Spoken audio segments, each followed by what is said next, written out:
ಹೆಚ್ಚಿನ ಮಿತ್ರರೇ ಎಲ್ಲರಿಗೂ ನಮಸ್ಕಾರ. ನಾನು ನಿಮ್ಮ ರಾಜೇಶ್ ಮುತ್ತಾಳ್, ಗವಿಸಿದ್ದೇಶ್ವರರ ನಾಡು, ಕೊಪ್ಪಳದಿಂದ. ಸೊ ಒಂದೊಂದು ಹೊಸ ವಿನೂತನ ದೊಡ್ಡ ಎಕ್ಸಾಮ್ ಯಾವುದು ಅಂತಂದರೆ UPSC ಅಂತ ಹೇಳ್ತಿರ್ತಾರೆ. ಸೊ ಈ ರೀಸೆಂಟಾಗಿ UPSCದು ಪ್ರಿಲಿಮ್ಸ್ ಎಕ್ಸಾಮ್ಸ್ ನಡೀತು ಮೇ ತಿಂಗಳಲ್ಲಿ. ಸೊ ಅದರೊಳಗೆ ಒಂದಿಷ್ಟು ಸೆಲೆಕ್ಟೆಡ್ ಕ್ವಶನ್ಸ್ ಮಾಡ್ಕೊಂಡ್ಬಿಟ್ಟೀನಿ. ಈ ಕಾಂಪಿಟೇಟಿವ್ ಎಕ್ಸಾಮ್ಸಿಗೆ ತಯಾರಾಗೋರು ಒಂದು SD ಆದ್ರೆ ಸಾಕು, ಒಂದು FD ಆದ್ರೆ ಸಾಕು, ಒಂದು PDO ಆದ್ರೆ ಸಾಕು, ಟೀಚರ್ ಆಗಿಬಿಟ್ರೆ ಸಾಕು ಅಂತ ಅಂತಿರ್ತೀರಿ. ನಾವು ಏನೋ ಆಗಲಿ, ಬಟ್ ಕ್ವಶನ್ ಪೇಪರ್ ಬಿಡ್ಸಕ್ಕೆ ಯಾವ ಎಕ್ಸಾಮ್ಸ್ ಆದ್ರೇನು, ಅದು UPSC ಆದ್ರೇನು KPSC ಆದ್ರೇನು, ಎಕ್ಸಾಮ್ಸ್ ಕ್ವಶನ್ ಪೇಪರ್ ಬಿಡ್ಸಕ್ಕೆ ನಾವೇನು ರೊಕ್ಕ ಕೊಡೋದು ಏನು ಬೇಕಿಲ್ಲ. ಸೊ ಹಾಗಾಗಿ ದೊಡ್ಡ ದೊಡ್ಡ ಕ್ವಶನ್ ಪೇಪರ್ ಬಿಡಿಸಿದ್ರೆ ನಮ್ಮನ್ನ ಯಾರು ಜೈಲಿಗೂ ಹಾಕಂಗಲ್ರಿ. ಭಾಳ ಹುಡ್ರು ದೊಡ್ಡ ಎಕ್ಸಾಮ್ ಕ್ವಶನ್ ಪೇಪರ್ ಅಂದ್ರೆ ಮುಟ್ಟೋದೇ ಇಲ್ಲ. ಹಂಗೆ ಮಾಡಬಾರ್ದು. ಎಲ್ಲ ಕ್ವಶನ್ ಪೇಪರ್ ಬಿಡಿಸ್ಬೇಕು, ನಮಗೆ ಗೊತ್ತಿರ್ಬೇಕು. ಸೊ ಹಾಗಾಗಿ ಸೆಲೆಕ್ಟೆಡ್ ಕ್ವಶನ್ಸ್ ತೊಗೊಂಡು UPSC ಎಕ್ಸಾಮ್ಸಿಗೆ ಇತ್ತೀಚೆಗೆ ನಡೆದಂಥ ಕೆಲವೊಂದಿಷ್ಟು ಕ್ವಶನ್ಸ್ ತೊಗೊಂಡು ಅನಾಲಿಸಿಸ್ ಮಾಡ್ತಾ ಇದ್ದೀನಿ.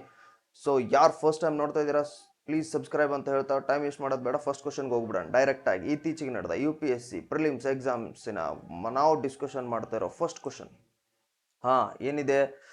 ಸೊ ಬಾಪುರ್ ಅವರಿಗೆ ಸಂಬಂಧಪಟ್ಟಂಥ ಕ್ವಶನ್ಸ್ ಇದೆ. ಏನು?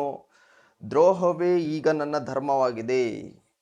ಈ ದ್ರೋಹವೇ ಈಗ ನನ್ನ ಧರ್ಮವಾಗಿದೆ ಎಂದು ಗಾಂಧಿ ಅಂದರೆ ನಮ್ಮ ಬಾಪು ಯಾವ ಟೈಮ್ನೊಳಗೆ ಇದನ್ನು ಹೇಳಿದ್ರು ಅಂತೇಳಿ ನೋಡ್ರಿ. ಈ ಟೈಪು ಗಾಂಧಿ ಹೇಳಲಿಕ್ಕೆ ಸಾಧ್ಯನಾ ಅಂತೇಳಿ. ಗಾಂಧಿ ಈ ಟೈಪ್ ಹೇಳಿದಾರ. ಯಾವ ಟೈಮ್ನಲ್ಲಿ ಗಾಂಧೀಜಿ ಈ ಟೈಪ್ ಹೇಳಿದಾರ? ಆಪ್ಷನ್ಸ್ ಕೇಳಿದಾರೆ ನಿಮಗೆ. ಚಂಪಾರಣ್ ಸತ್ಯಾಗ್ರಹ ಸಂದರ್ಭದಲ್ಲಿ ಗಾಂಧಿ ಪ್ರಯೋಗಿಸಿದ ಮೊದಲ ಸತ್ಯಾಗ್ರಹ ಭಾರತದೊಳಗೆ ಯಾವುದು ಅಂತಂದರೆ ಚಂಪಾರಣ್ ಸತ್ಯಾಗ್ರಹ. ದಂಡಿ ಮಾರ್ಚ್ ಫಾಸ್ಟ್ ಎಲ್ಲಿಂದ? 1930 ನಡೆದೈತಿ. ಎಲ್ಲಿಂದ? ಸಬರಮತಿ ಆಶ್ರಮದಿಂದ ದಂಡಿವರೆಗೂ. ನೆಕ್ಸ್ಟ್ ಲಂಡನ್ನೊಳಗೆ ಎರಡನೇ ದುಂಡು ಮೇಜಿನ ಸಮ್ಮೇಳನ ಎರಡನೇದು ನಡೆದಿದ್ದು 1931ರಲ್ಲಿ. ಕ್ವಿಟ್ ಇಂಡಿಯಾ ಮೂಮೆಂಟು ನಿಮಗೆ ಈಗಾಗಲೇ ಗೊತ್ತಿದೆ 1942. ಈ ಕೆಳಗಿನ ಯಾವ ಸಂದರ್ಭದಲ್ಲಿ ಈ ಥರದ ಸ್ಟೇಟ್ಮೆಂಟನ್ನು ಬಾಪೂರವ್ರು ಕೊಟ್ಟರು ಅಂತೇಳಿ? ದ್ರೋಹವೇ ಈಗ ನನ್ನ ಧರ್ಮವಾಗಿದೆ. ಸೊ ಒಂಚೂರು ಡೆಪ್ತಲ್ಲಿ ಹೋಗಿ ಪ್ರಶ್ನೆ ಕೇಳಿರುವಂಥದ್ದು. ಯಾಕಂದರೆ UPSC ಎಕ್ಸಾಮ್ಸ್ ಅಂದ್ರೆ ಮತ್ತು ತೀರಾ ಮಿದುಳಿಕಾಯಿ ಹಾಕಿರ್ತಾನ್ರಿ ಆತ. ಸೊ ಹಾಗಾಗಿ ಇದಕ್ಕೆ ಆನ್ಸರ್ನ ಡೈರೆಕ್ಟಾಗಿ ಹೇಳ್ಬಿಡ್ತೀನಿ, ಒಂಚೂರು ಎಕ್ಸ್ಪ್ಲನೇಷನ್ ಆಮೇಲೆ ಕೊಡ್ತೀನಿ ರೀ. ಈ ದಂಡಿ ಮಾರ್ಚ್ ಫಾಸ್ಟ್ ಏನೈತಲ್ರಿ, ಉಪ್ಪಿನ ಮೇಲೆ 24% ಹೆಚ್ಚಿಗೆ ತೆರಿಗೆಯನ್ನು ಹಾಕಿ ಬ್ರಿಟಿಷರು ಏನು ಮಾಡಿದ್ರು, ಅದ್ರ ವಿರುದ್ಧ ಹೋರಾಟ ಮಾಡಲಿಕ್ಕೆ ಅಣಿಯಾಗಿದ್ದರು, ಪಾದಯಾತ್ರೆ ಮಾಡಿದರು, ಅದೆಲ್ಲ ಗೊತ್ತಿರುವಂಥ ವಿಚಾರ. ಆ ಟೈಮ್ನಲ್ಲಿ ಬಾಪು ಈ ಥರದ ಹೇಳಿಕೆಯನ್ನು ಕೊಟ್ಟರು. ಇದಕ್ಕೆ ಸಂಬಂಧಪಟ್ಟಂಥ ಒಂಚೂರು ಎಕ್ಸ್ಪ್ಲನೇಷನನ್ನು ಕೊಡ್ಲಿಕ್ಕೆ ನಾನು ಇಷ್ಟಪಡ್ತೀನಿ. ನೋಡೋಕೆ ಇಲ್ಲಿ ಎಕ್ಸ್ಪ್ಲನೇಷನ್ ಇದೆ ನೋಡ್ರಿ. ಇಂಗ್ಲಿಷ್ನಲ್ಲಿ ಇದನ್ನು ಏನಂತ ಕರೆದ್ರು? Sedition has become my religion ಅಂತ ಕರೆದ್ರು. ದ್ರೋಹವೇ ಈಗ ನನ್ನ ಧರ್ಮವಾಗಿದೆ ಅನ್ಲಿಕ್ಕೆ sedition has become my religion. ಈ ಹೇಳಿಕೆಯನ್ನು ಯಾರು ಕೊಟ್ಟರು ಅಂತ ಹೇಳಿ ನಮಗೆ ಗೊತ್ತಿರಬೇಕು. ಮುಂದೆ ಯಾವುದಾದ್ರೂ ಎಕ್ಸಾಮ್ಸಿಗೆ ಹಿಂಗೂ ಪ್ರಶ್ನೆ ಮಾಡ್ಬೋದ್ರಿ ಅವ. ಇದನ್ನು ನಮ್ಮ ಬಾಪುರವರು ಹೇಳಿದರು. ಯಾವಾಗ ಹೇಳಿದರು Bapu? Very important point. 1930 March 18 ಅವಾಗ ನಮ್ಮ ಬಾಪುರವರು ಈ ಥರದ ಒಂದು ಸ್ಟೇಟ್ಮೆಂಟನ್ನು ಕೊಟ್ಟಿರುವಂಥದ್ದು. ಎಲ್ಲಿ ಕೊಟ್ಟರು ಈ ಥರದ ಸ್ಟೇಟ್ಮೆಂಟು? ಗುಜರಾತ್ನ ಬೋರ್ಸಾದ್ ಈ ಪ್ಲೇಸ್ ಒಳಗೆ ಒಂದು ಭಾಷಣ ಮಾಡಿದ್ದಾರೆ ಬಾಪುರವರು. ಆ ಭಾಷಣದೊಳಗೆ sedition has become my religion, ದ್ರೋಹವೇ ನನ್ನ ಧರ್ಮವಾಗಿದೆ ಅಂತ ಹೇಳಿದರು.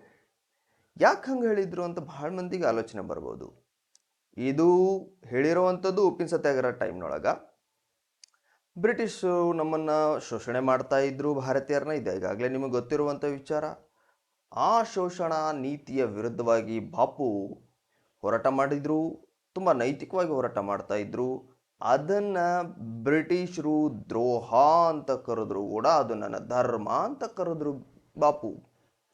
ಬಿಕಾಸ್ ಆಫ್ ಬ್ರಿಟಿಷರು ಮಾಡ್ತಿದ್ದು ಧರ್ಮ ಅಲ್ಲ, ಅದು ಧರ್ಮನೇ. ಅಧರ್ಮ ಮಾಡ್ತಿದ್ರು ಬ್ರಿಟಿಷರು, ಶೋಷಣೆ ಮಾಡ್ತಿದ್ರು ಭಾರತೀಯರನ್ನು. ಸೊ ಹಾಗಾಗಿ ಬ್ರಿಟಿಷರು ಬಾಪುರವ್ರದ್ದು ಹೋರಾಟವನ್ನು ದ್ರೋಹ ಅಂತ ಕರೆದ್ರು ಕೂಡ ಅದು ನನ್ನ ಧರ್ಮ ಅಂತ ಅಂದರು. ಯಾಕಂದ್ರೆ ಬಾಪು ಮಾಡ್ತಾ ಇದ್ದಿದ್ದು ಕರೆಕ್ಟಾಗೇ ಇತ್ತು. ಸೊ ಹಾಗಾಗಿ ಬ್ರಿಟಿಷ್ ಸರ್ಕಾರಕ್ಕೆ ನಿಷ್ಠೆ ತೋರೋದು ಭಾಳ ಪಾಪ ಅಂತ ಹೇಳಿದರು. ಎಟ್ ಲಾಸ್ಟ್ ಬಾಪು ಅವ್ರದ್ದು ಹೇಳಿದ್ದೇನು? ಸರ್ಕಾರದ ವಿರುದ್ಧ ದ್ರೋಹವನ್ನೇ ನನ್ನ ಧರ್ಮವನ್ನಾಗಿ ಮಾಡಿಕೊಂಡಿದ್ದೇನೆ. ಬ್ರಿಟಿಷರ ಪಾಲಿಸಿಯಲ್ಲಿ, ಅವ್ರ ದೃಷ್ಟಿಕೋನದಲ್ಲಿ ಇದು ಪಾಪ ಆಗಿರ್ಬೋದು, ಅದದ್ದು ಅಧರ್ಮ ಆಗಿರ್ಬೋದು. ಬಟ್ ನನ್ನ ಪಾಲಿಸಿಯಲ್ಲಿ ಇದು ಧರ್ಮವೇ. ನಿಮ್ಮ ಪಾಲಿಸಿಯಲ್ಲಿ, ನಿಮ್ಮ ದೃಷ್ಟಿಕೋನದಲ್ಲಿ ಅಧರ್ಮ ಆಗಿದ್ರೆ ಅದು ನನ್ನ ಧರ್ಮ ಅಂತ ಕರೆದ್ರು. ಹಿಂಗೆ ಬಾಪುರವರು ಇದನ್ನು ಯಾವ ಟೈಮ್ನಲ್ಲಿ ಕರೆದ್ರು ಅಂತಂದರೆ 1930 ಮಾರ್ಚ್ 18 ಎಲ್ಲಿ? ಗುಜರಾತ್ನ ಬೋರ್ಸಾದ್ ಆ ಪ್ಲೇಸ್ ಒಳಗೆ ಈ ಥರದ ಸ್ಟೇಟ್ಮೆಂಟನ್ನು ಕೊಟ್ಟರು. ಗೊತ್ತಾತ್ರಿ, ಕ್ಲಿಯರ್ ಆಯ್ತು ಅಂತ ಅನ್ಕೊಂಡಿದ್ದೀನಿ ನಾನು. ಸೊ ನೆಕ್ಸ್ಟ್ ಕ್ವಶನ್ಗೆ ಹೋಗ್ತಾ ಇದ್ದೀನಿ. Second question. ಸೆಕೆಂಡ್ ಕ್ವಶನ್ ಏನಿದೆ, ಮಹೆಂಜೋದಾರೋ ಇದು ಕೇಳಿದ ತಕ್ಷಣ ನಮ್ಗೆ ಗೊತ್ತಿರತ್ತಾ, related to the Harappa civilisation ಅಂತೇಳಿ. ಇಲ್ಲಿ ಕಂಡು ಬಂದ ಪ್ರಸಿದ್ಧ ಮಹಿಳಾ ಪ್ರತಿಮೆ, ನೃತ್ಯಗಾರ್ತಿ, ಡಾನ್ಸಿಂಗ್ ಗರ್ಲ್. ನೋಡ್ರಿ, ನಾವು 6ನೇ ಕ್ಲಾಸ್ 7ನೇ ಕ್ಲಾಸ್ ಓದ್ತಿರ್ಬೇಕಾದ್ರೆ ಹರಪ್ಪ ಮೊಹೆಂಜೋದಾರೋ ನಾಗರಿಕತೆ ಪಾಠ ಆಯಿತು. ಅದರೊಳಗೆ ಒಂದು ಸ್ಟ್ಯಾಚ್ಯೂ ಚಿತ್ರ, ಇಲ್ಲ PU ಸೆಕೆಂಡ್ ಇಯರ್ ಫಸ್ಟ್ ಇಯರ್ಗೂ ಇತ್ತು, ಒಂದು ಸ್ಟ್ಯಾಚ್ಯೂ ಬರ್ತಾ ಇತ್ತು, ಒಬ್ಬ ಹೆಣ್ಮಗಳು ಡಾನ್ಸ್ ಮಾಡ್ತಿರೋವಂಥ ಸ್ಟ್ಯಾಚ್ಯೂ. ಆ ಸ್ಟ್ಯಾಚ್ಯೂನ ಯಾವ ವಸ್ತುವಿನಿಂದ ಮಾಡಲ್ಪಟ್ಟಿದೆ ಅಂತ ಕೇಳಿದಾನ. ಸೊ ಇಷ್ಟು ಈಸಿ ಕ್ವಶನ್ನ UPSC ಕೇಳ್ತಾರಾ ಅಂತ ನಿಮಗೆ ಪ್ರಶ್ನೆ ಬರೋದು. ಕೇಳ್ತಾನ್ರಿ.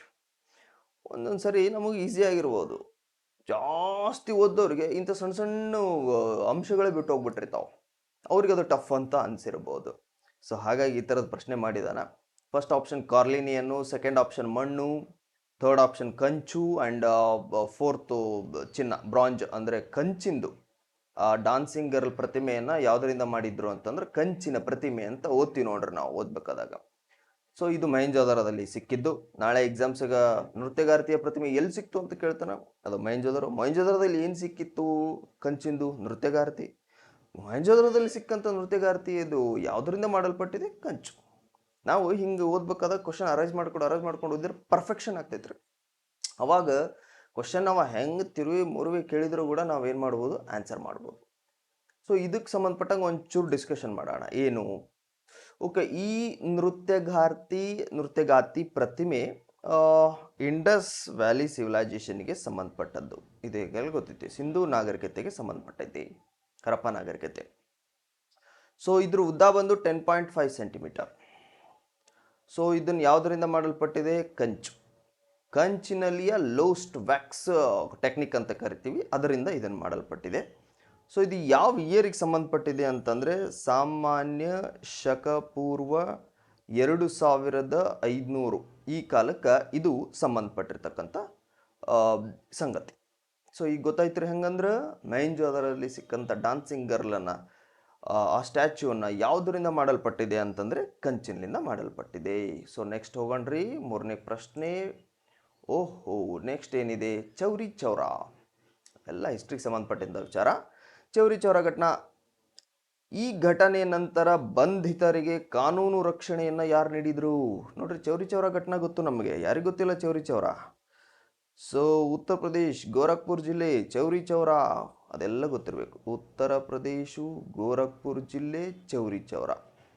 ಅಲ್ಲಿ ಏನು ನಡೀತು? ಚೌರಿ ಚೌರ ಘಟನಾ ಅಂತ ನಡೀತು. ಯಾವಾಗ ನಡೀತು? 1922 ಫೆಬ್ರವರಿ 4ಕ್ಕೆ ನಡೀತು. ಹೌದ್ರಾ? ಅಲ್ಲಿ ಏನಾಯ್ತು? ಅಸಹಕಾರ ಚಳುವಳಿ ಮಾಡ್ರಿ ಅಂಥೇಳಿ ಬಾಪು ಕರೆ ಕೊಟ್ಟಿದ್ರು. ಶಾಂತಿಯುತವಾಗಿ ಪ್ರತಿಭಟನೆ ಮಾಡ್ಲಿಕ್ಕತ್ತಿದ್ರು. ಬಾಪು ಹೇಳಿದ್ರು ಸತ್ಯ ಮತ್ತು ಅಹಿಂಸೆ ಆಧಾರದ ಮೇಲೆ ಸಹಕಾರ ಮಾಡಬೇಕು. ಎಕ್ಸಾಕ್ಟ್ಲಿ. ಸೊ ಅಸಹಕಾರ ಮೂಮೆಂಟ್ ಶಾಂತಿಯುತವಾಗಿ ನಡೀತಿತ್ತು. ಪೊಲೀಸರು ಲಾಠಿ ಪ್ರಹಾರ ಮಾಡಿದ್ರು. ರೊಚ್ಚಿಗೆ ನಮ್ಮ ಮಂದಿ ಬ್ರಿಟಿಷ್ ಠಾಣೆಗೆ ಹೋಗಿ, ಚಿಮಣೆ ಹೋಗಿ ಗಡ್ಡಿ ಕೆರ್ ಬೆಂಕಿ ಹಚ್ಚಿಬಿಟ್ರು. What is the result? 22 ಪೊಲೀಸರು ದಹನ ಆಯಿತು. ಬಾಪು ಹೇಳಿದ್ರು ಶಾಂತ ರೀತಿಯಾಗಿ ಪ್ರತಿಭಟನೆ ಮಾಡಬೇಕು. ಸುದ್ದಿ ಮುಡಿತ್ರಿ ಬಾಪುರವರಿಗೆ. ಹೇಳಿದ್ರು ಬಾಪು, ನಮ್ಮ ದೇಶದ ಮಂದಿಗೆ ಇನ್ನೂ ಅಹಿಂಸೆಯ ಆಧಾರದ ಮೇಲೆ ಹೋರಾಟ ಮಾಡಲಿಕ್ಕೆ ಬರೋದಿಲ್ಲ. ಸೊ ನಾನು ಅಸಹಕಾರ ಮೂಮೆಂಟ್ನ ವಾಪಸ್ ತೊಗೊಂಡ್ಬಿಡ್ತೀನಿ ಅಂತಂದರು. ಅವರೇನೋ ಅಸಹಕಾರ ಮೂಮೆಂಟ್ ವಾಪಸ್ ತೊಗೊಂಡ್ರು. ಆದರೆ ಚೌರಿ ಚೌರ ಘಟನೆ ಕಾರಣರಾದ ಮಂದಿನ ಏನು ಮಾಡಿದರು? ಬ್ರಿಟಿಷರು ಬಂಧನ ಮಾಡಿದರು. ಬಂಧನ ಮಾಡಿದವ್ರಿಗೆ ಅವ್ರ ಪರವಾಗಿ ಕೋರ್ಟ್ ಹಾಕ್ಕೊಂಡು ವಾದ ಮಾಡಿ ಅವ್ರು ಬಹಳಷ್ಟು ಮಂದಿಗೆ ಶಿಕ್ಷೆಯಿಂದ ವಿನಾಯಿತಿಯನ್ನು ಕೊಡಿಸಿದವ್ರು ಯಾರು ಅಂತ ಪ್ರಶ್ನೆ ಕೇಳಿದ್ದಾರೆ. ಆಪ್ಷನ್ ಒಳಗೆ ಏನೇನೈತ್ರಿ? CR ದಾಸು, ಮೋಹನ್ ಕೃಷ್ಣಕಾಂತು, ಮದನ್ ಮೋಹನ್ ಮಾಳವೀಯ, ಡಾಕ್ಟರ್ ಸೈಫುದ್ದೀನ್ ಕಿಚ್ಲು ಮತ್ತು ಖ್ವಾಜಾ ಹಸನ್ ನಿಜಾಮಿ, ಮೊಹಮ್ಮದ್ ಅಲಿ ಜಿನ್ನಾ ಅಥವಾ MA ಜಿನ್ನಾ. ಡೈರೆಕ್ಟ್ ಆನ್ಸರ್ ಹೇಳ್ತೀನಿ ರೀ ನಾನು ನಿಮ್ಗೆ. ಹಂಗೆ ಸೆರೆ ಸಿಕ್ಕವರನ್ನು ಸೇಫ್ ಮಾಡಿದವರು, ಅವ್ರ ಪರವಾಗಿ ಹೋರಾಟ ಮಾಡಿದವ್ರು ಯಾರು ಅಂತಂದ್ರೆ ಮದನ್ ಮೋಹನ್ ಮಾಳವೀಯ ರೀ. ಇದ್ರ ಬಗ್ಗೆ ಒಂಚೂರು ಎಕ್ಸ್ಪ್ಲನೇಷನ್ ತೊಗೊಂಡ್ರಿ. Very nice. ಓಕೆ, ಇಲ್ಲೈತೆ ನೋಡ್ರಿ. ಏನು? ಇದೆಲ್ಲ ಗೊತ್ತಿರ್ಬೇಕ್ರಿ ನಮಗೆ. ಫಸ್ಟ್ ಒನ್ ಏನಪ್ಪ ಅಂದ್ರೆ 1922 ಉತ್ತರ ಪ್ರದೇಶ. ಫೆಬ್ರವರಿ 4ನೇ ತಾರೀಕು 1922 ಉತ್ತರ ಪ್ರದೇಶ ಜಿಲ್ಲೆ ರಾಜ್ಯ ಚೌರಿ ಚೌರಾ ಎಂಬ ಸ್ಥಳದೊಳಗ ಬ್ರಿಟಿಷ್ ಪೊಲೀಸ್ ಠಾಣೆಗೆ ಬೆಂಕಿ ಹಾಕಲಾಗಿದ್ದು ಎಷ್ಟು ಜನ ಸತ್ತೋಗ್ಬಿಟ್ರು? 22 ಪೊಲೀಸ್ ಅಧಿಕಾರಿಗಳು ಸತ್ತೋದ್ರು. ಈ ಘಟನೆ ನಂತರ ಗಾಂಧೀಜಿ ಅಹಿಂಸಾತ್ಮಕ ಚಳುವಳಿಗೆ ವಿರುದ್ಧವಾಗಿ ನಡೆದಿದ್ದರಿಂದ ತಕ್ಷಣವೇ ಅಸಹಕಾರ ಮೂಮೆಂಟ್ನ ಹಿಂತಗೊಂಡ್ರು. ನಾಳೆ ಎಕ್ಸಾಮ್ಸ್ ಹಿಂಗೂ ಕೇಳ್ಬೋದು, ಚೌರಿ ಚೌರಾ ಘಟನೆಯ ಪರಿಣಾಮ ಈ ಕೆಳಗಿನ ಯಾವ ಹೇಳಿಕೆ ಸರಿ? 4 ಆಪ್ಷನ್ ಕೊಟ್ಟಿರ್ಬೋದು. ಆ 4 ಆಪ್ಷನ್ ಇಲ್ಲಿ ಒಂದು ಇರುತ್ತೆ. ಏನಂದ್ರು, ಚೌರಿ ಚೌರಾ ಘಟನೆಯ ಎಫೆಕ್ಟ್ ಏನಾಯಿತು ಅಂದ್ರೆ ಅಸಹಕಾರ ಚಳುವಳಿಯನ್ನು ವಾಪಸ್ ತಗೊಳ್ಳಾಯಿತು. ಇದು ಆನ್ಸರ್ ಆಗಿರುತ್ತೆ. ಸೊ ಈ ಘಟನೆ ನಂತರ ಬ್ರಿಟಿಷರು ಏನು ಮಾಡಿದ್ರು, ಬಹಳಷ್ಟು ಮಂದಿನ ಬಂಧನ ಮಾಡಿದ್ರು. 225 ಜನರೊಳಗೆ 172 ಮಂದಿಗೆ ಮರಣದಂಡನೆ ವಿಧಿಸಲಾಗಿತ್ತು. 172. ಪಂಡಿತ್ ಮದನ್ ಮೋಹನ್ ಮಾಳವಿಯಾರು ಈ ಪ್ರಕರಣದಲ್ಲಿ ಆರೋಪಿಗಳಿಗೆ ನ್ಯಾಯಾಲಯದಲ್ಲಿ ವಾದ ಮಾಡಿ ಮರಣದಂಡನೆಯ ಸಂಖ್ಯೆಯನ್ನ 19ಗೆ ಡಿಕ್ರೀಸ್ ಮಾಡಿದ್ರು. ಇವ್ರ ಪರವಾಗಿ ವಾದ ಮಾಡಿ ಹಲವಾರು ನಿರ್ದೋಷಿಗಳನ್ನ ಬಿಡಿಸುವಲ್ಲಿ ಪ್ರಮುಖ ಪಾತ್ರ ವಹಿಸಿದವ್ರು ಯಾರು ಅಂತಂದ್ರ ನಮ್ಮ ಮದನ್ ಮೋಹನ್ ಮಾಳವಿಯಾರವರು ಅಂತ ಹೇಳಬೇಕಾಗುತ್ತೆ. This is the answer. ನೋಡ್ರಿ ಎಷ್ಟೈತೆ. ಇದೊಂದು ಸೂರು ತಿಳ್ಕೊಂಬಿಟ್ರೆ ಎಷ್ಟು ಕ್ವಶನ್ ಹೆಂಗಾರ ಕೇಳಿದ್ರೊಳಗವ ಒಂದು 5-6 ಕ್ವಶನ್ ಇದ್ರಾಗ ನಾವು ಏನು ಮಾಡ್ಬೋದು, ಕ್ರಿಯೇಟ್ ಮಾಡ್ಬೋದು. ಹಿಂಗೆ ಪರ್ಫೆಕ್ಷನ್ ಆಗಿ ಓದ್ಬೇಕು. ಸೊ ಕ್ವಶನ್ ಕ್ಲಿಯರ್ ಆಗಿದೆ, ಆನ್ಸರು ಕ್ಲಿಯರ್ ಆಗಿದೆ ಅಂತ ಅನ್ಕೋತೀನಿ. ಸೊ ನಾನು ನೆಕ್ಸ್ಟ್ ಕ್ವಶನ್ಗೆ ಹೋಗ್ತಾ ಇದ್ದೀನಿ. ಮತ್ತೆ ಬಾಪುರವ್ರ ಬಗ್ಗೆ. ಬಾಪು ಯಾವ ಘಟನೆಯ ಬಳಿಕ ಅಸ್ಪೃಶ್ಯರ ಅಭಿವೃದ್ಧಿಯನ್ನು ತಮ್ಮ ಸಾಮಾಜಿಕ ಮತ್ತು ರಾಜಕೀಯ ಚಟುವಟಿಕೆಗಳಲ್ಲಿ ಪ್ರಮುಖವಾಗಿ ಸೇರಿಸಿಕೊಳ್ಳಲು ತೀರ್ಮಾನಿಸಿದರು? What a wonder question. ನೋಡ್ರಿ, ಒನ್ ಟೈಮಿಗೆ ಪುನಃ ಒಪ್ಪಂದ ನಡೀತು. ಯಾವಾಗ ಪುನಃ ಒಪ್ಪಂದ ನಡೀತು? 1932 ಪುನಃ ಒಪ್ಪಂದ. ಹೌದ್ರಾ? ನೆಕ್ಸ್ಟು ಆಮೇಲೆ ಆಪ್ಷನ್ ಏನು ಕೊಟ್ಟಿದ್ದಾನೆ? ಸೆಕೆಂಡ್ ಒನ್ನು, ಒಂದು ನಿಮಿಷ, second one where is cursor? Okay, ಹಾಂ. ಗಾಂಧಿ ಇರ್ವಿನ್ ಒಪ್ಪಂದ ಆಗಿದ್ದು 1931 ಮಾರ್ಚ್ 5ನೇ ತಾರೀಕು. ನೆಕ್ಸ್ಟ್ ಭಾರತ ಬಿಟ್ಟು ಚಳುವಳಿ ಸಂದರ್ಭದಲ್ಲಿ ಕಾಂಗ್ರೆಸ್ ನಾಯಕತ್ವ ವಹಿಸಿಕೊಂಡಿದ್ದು 1942. ಆಮೇಲೆ 1935 ಆಕ್ಟ್.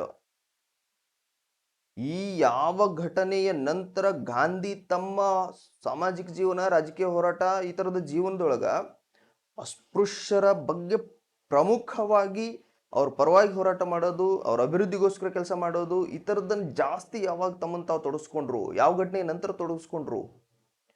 ವೆರಿ ಈಸಿ ಅನ್ನೋದಕ್ಕಿಂತ ನಾವು ತಿಳ್ಕೊಬೇಕಿದನ್ನ. ದೇಶದ ಅತಿ ದೊಡ್ಡ ಇಬ್ಬರು ನಾಯಕರು, ಒಂದ್ ಕಡೆ ಬಾಪು, ಮತ್ತೊಂದು ಕಡೆ ಬಾಬಾ ಸಾಹೇಬ್ರು. 2ನೇ ದುಂಡು ಮೇಜಿನ ಸಮ್ಮೇಳನ ನಡೀತು 1931 ಒಳಗ, ಲಂಡನ್ ಒಳಗ. ಅಲ್ಲಿ ಬಾಬಾ ಸಾಹೇಬ್ರು ಈ ಶೋಷಿತ ವರ್ಗದವ್ರಿಗೆ ಪ್ರತ್ಯೇಕ ಚುನಾವಣಾ ಮೀಸಲು ಕ್ಷೇತ್ರಗಳನ್ನು ಕೇಳಿದ್ರು. ರಾಮ್ಸೆ ಮ್ಯಾಕ್ಡೊನಾಲ್ಡ್ ಮತ ತೀರ್ಪನ್ನ ಹೇಳಿದ್ರು. ಅದ್ರೊಳಗ ಅಸ್ಪೃಶ್ಯರಿಗೆ, ಶೋಷಿತ ವರ್ಗದವರಿಗೆ ಪ್ರತ್ಯೇಕ ಚುನಾವಣಾ ಮೀಸಲು ಕ್ಷೇತ್ರಗಳನ್ನು ಕೊಟ್ಬಿಟ್ರು. ಅದರ ವಿರುದ್ಧವಾಗಿ ಹೋರಾಟಕ್ಕೆ ಯಾರು ಕೂತ್ಕೊಂಡ್ರು? ಗಾಂಧಿ ಕೂತ್ಕೊಂಡ್ರು. ಇದು ಒಂದಿಷ್ಟು ತಿಕ್ಕಾಟಗಳಿಗೆ, ಸಂಘರ್ಷಗಳಿಗೆ, ಇಬ್ಬರು ಮಹಾನ್ ನಾಯಕರ ವೈಚಾರಿಕ ಭಿನ್ನಾಭಿಪ್ರಾಯಗಳಿಗೆ ಎಡೆ ಮಾಡಿಕೊಡ್ತು. ನೋಡ್ರಿ, ದೊಡ್ಡವರೇ ಹಿಂಗೆ ಮಾಡ್ಕೊಂತ ಕೂತಾಗ ದೇಶದ ಹೋರಾಟ ಮಂದಗತಿಯಲ್ಲಿ ಸಾಗ್ಬಿಡುತ್ತೆ ಅಂತ ತಿಳ್ಕೊಂಡು ಈಗ ಯಾರಾದರೂ ಜಗಳ ಮಾಡಿದಾಗ ಹಿರಿಯರು ಬಂದು ಕೂಡಿಸ್ತಾರ್ರಿ ನಮ್ಮ ಕಡೆಗೆಲ್ಲ. ಸೊ ಹಂಗೆ ಇವ್ರನ್ನೂ ಕೂಡ ಆನಿಬೆಸೆಂಟ್ರು, ಮದನ್ ಮೋಹನ್ ಮಾಳವಿಯಾ ಇಂಥವರೆಲ್ಲ ಬಂದು ಸೇರಿಕೊಂಡು, ಇಲ್ಲಪ್ಪ ನೀವು ಹಿಂಗೆ ಮಾಡಿದ್ರೆ ಹೆಂಗ ಅಂತ ಹೇಳಿ ಇಬ್ಬರ ಮಧ್ಯೆ ಹೊಂದಾಣಿಕೆ ಮಾಡಿಸ್ಕೊಂಡು ಪೂನಾ ಒಪ್ಪಂದ ಮಾಡಿಸಿರ್ತಕ್ಕಂಥದ್ದು 1932 ಅಲ್ಲಿ.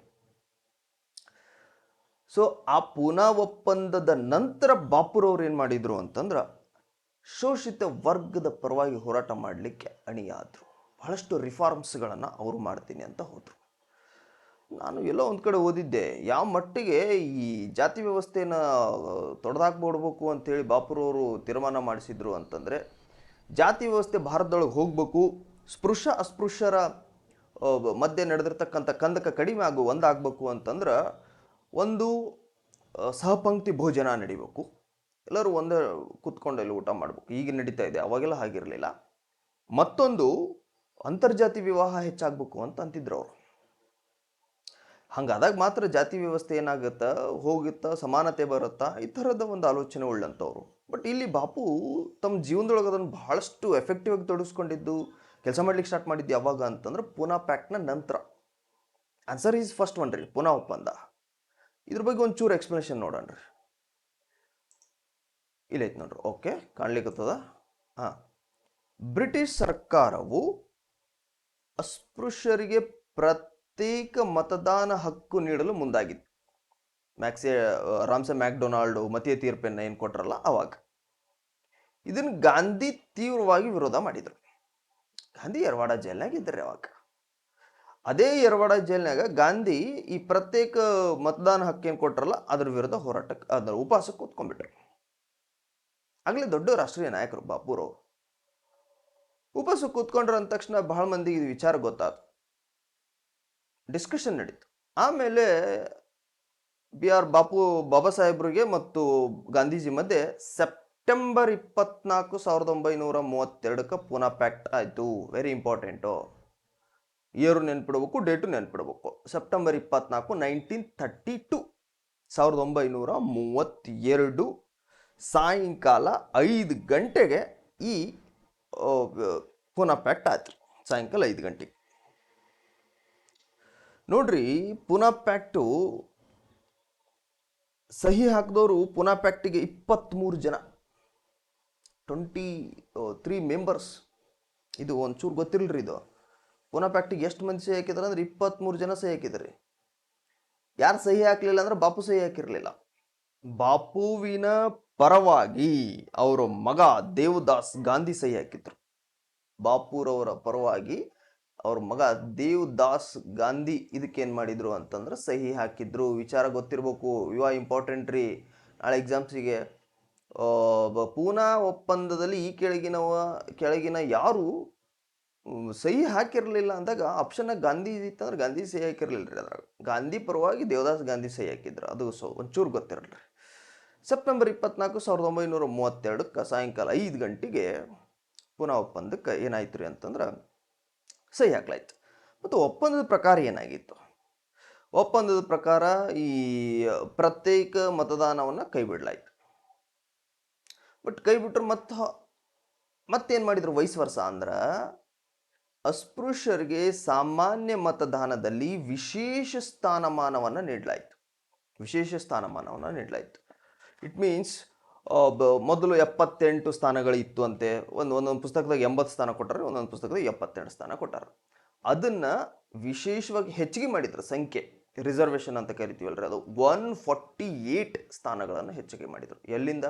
78 ಇಂದ 148ಗೆ ಇನ್ಕ್ರೀಸ್ ಮಾಡಿದರು. ಯಾವ ಒಪ್ಪಂದದ ಪ್ರಕಾರ ಅಂತಂದ್ರೆ ಪೂನಾ ಪ್ಯಾಕ್ಟ್ನ ಒಪ್ಪಂದದ ಪ್ರಕಾರ. ಪೂನಾ ಒಪ್ಪಂದ ಏನೋ ನಡೆದೋಗ್ಬಿಡ್ತು. ನಡೆದ ನಂತರ ಗಾಂಧಿಯವರಿಗೆ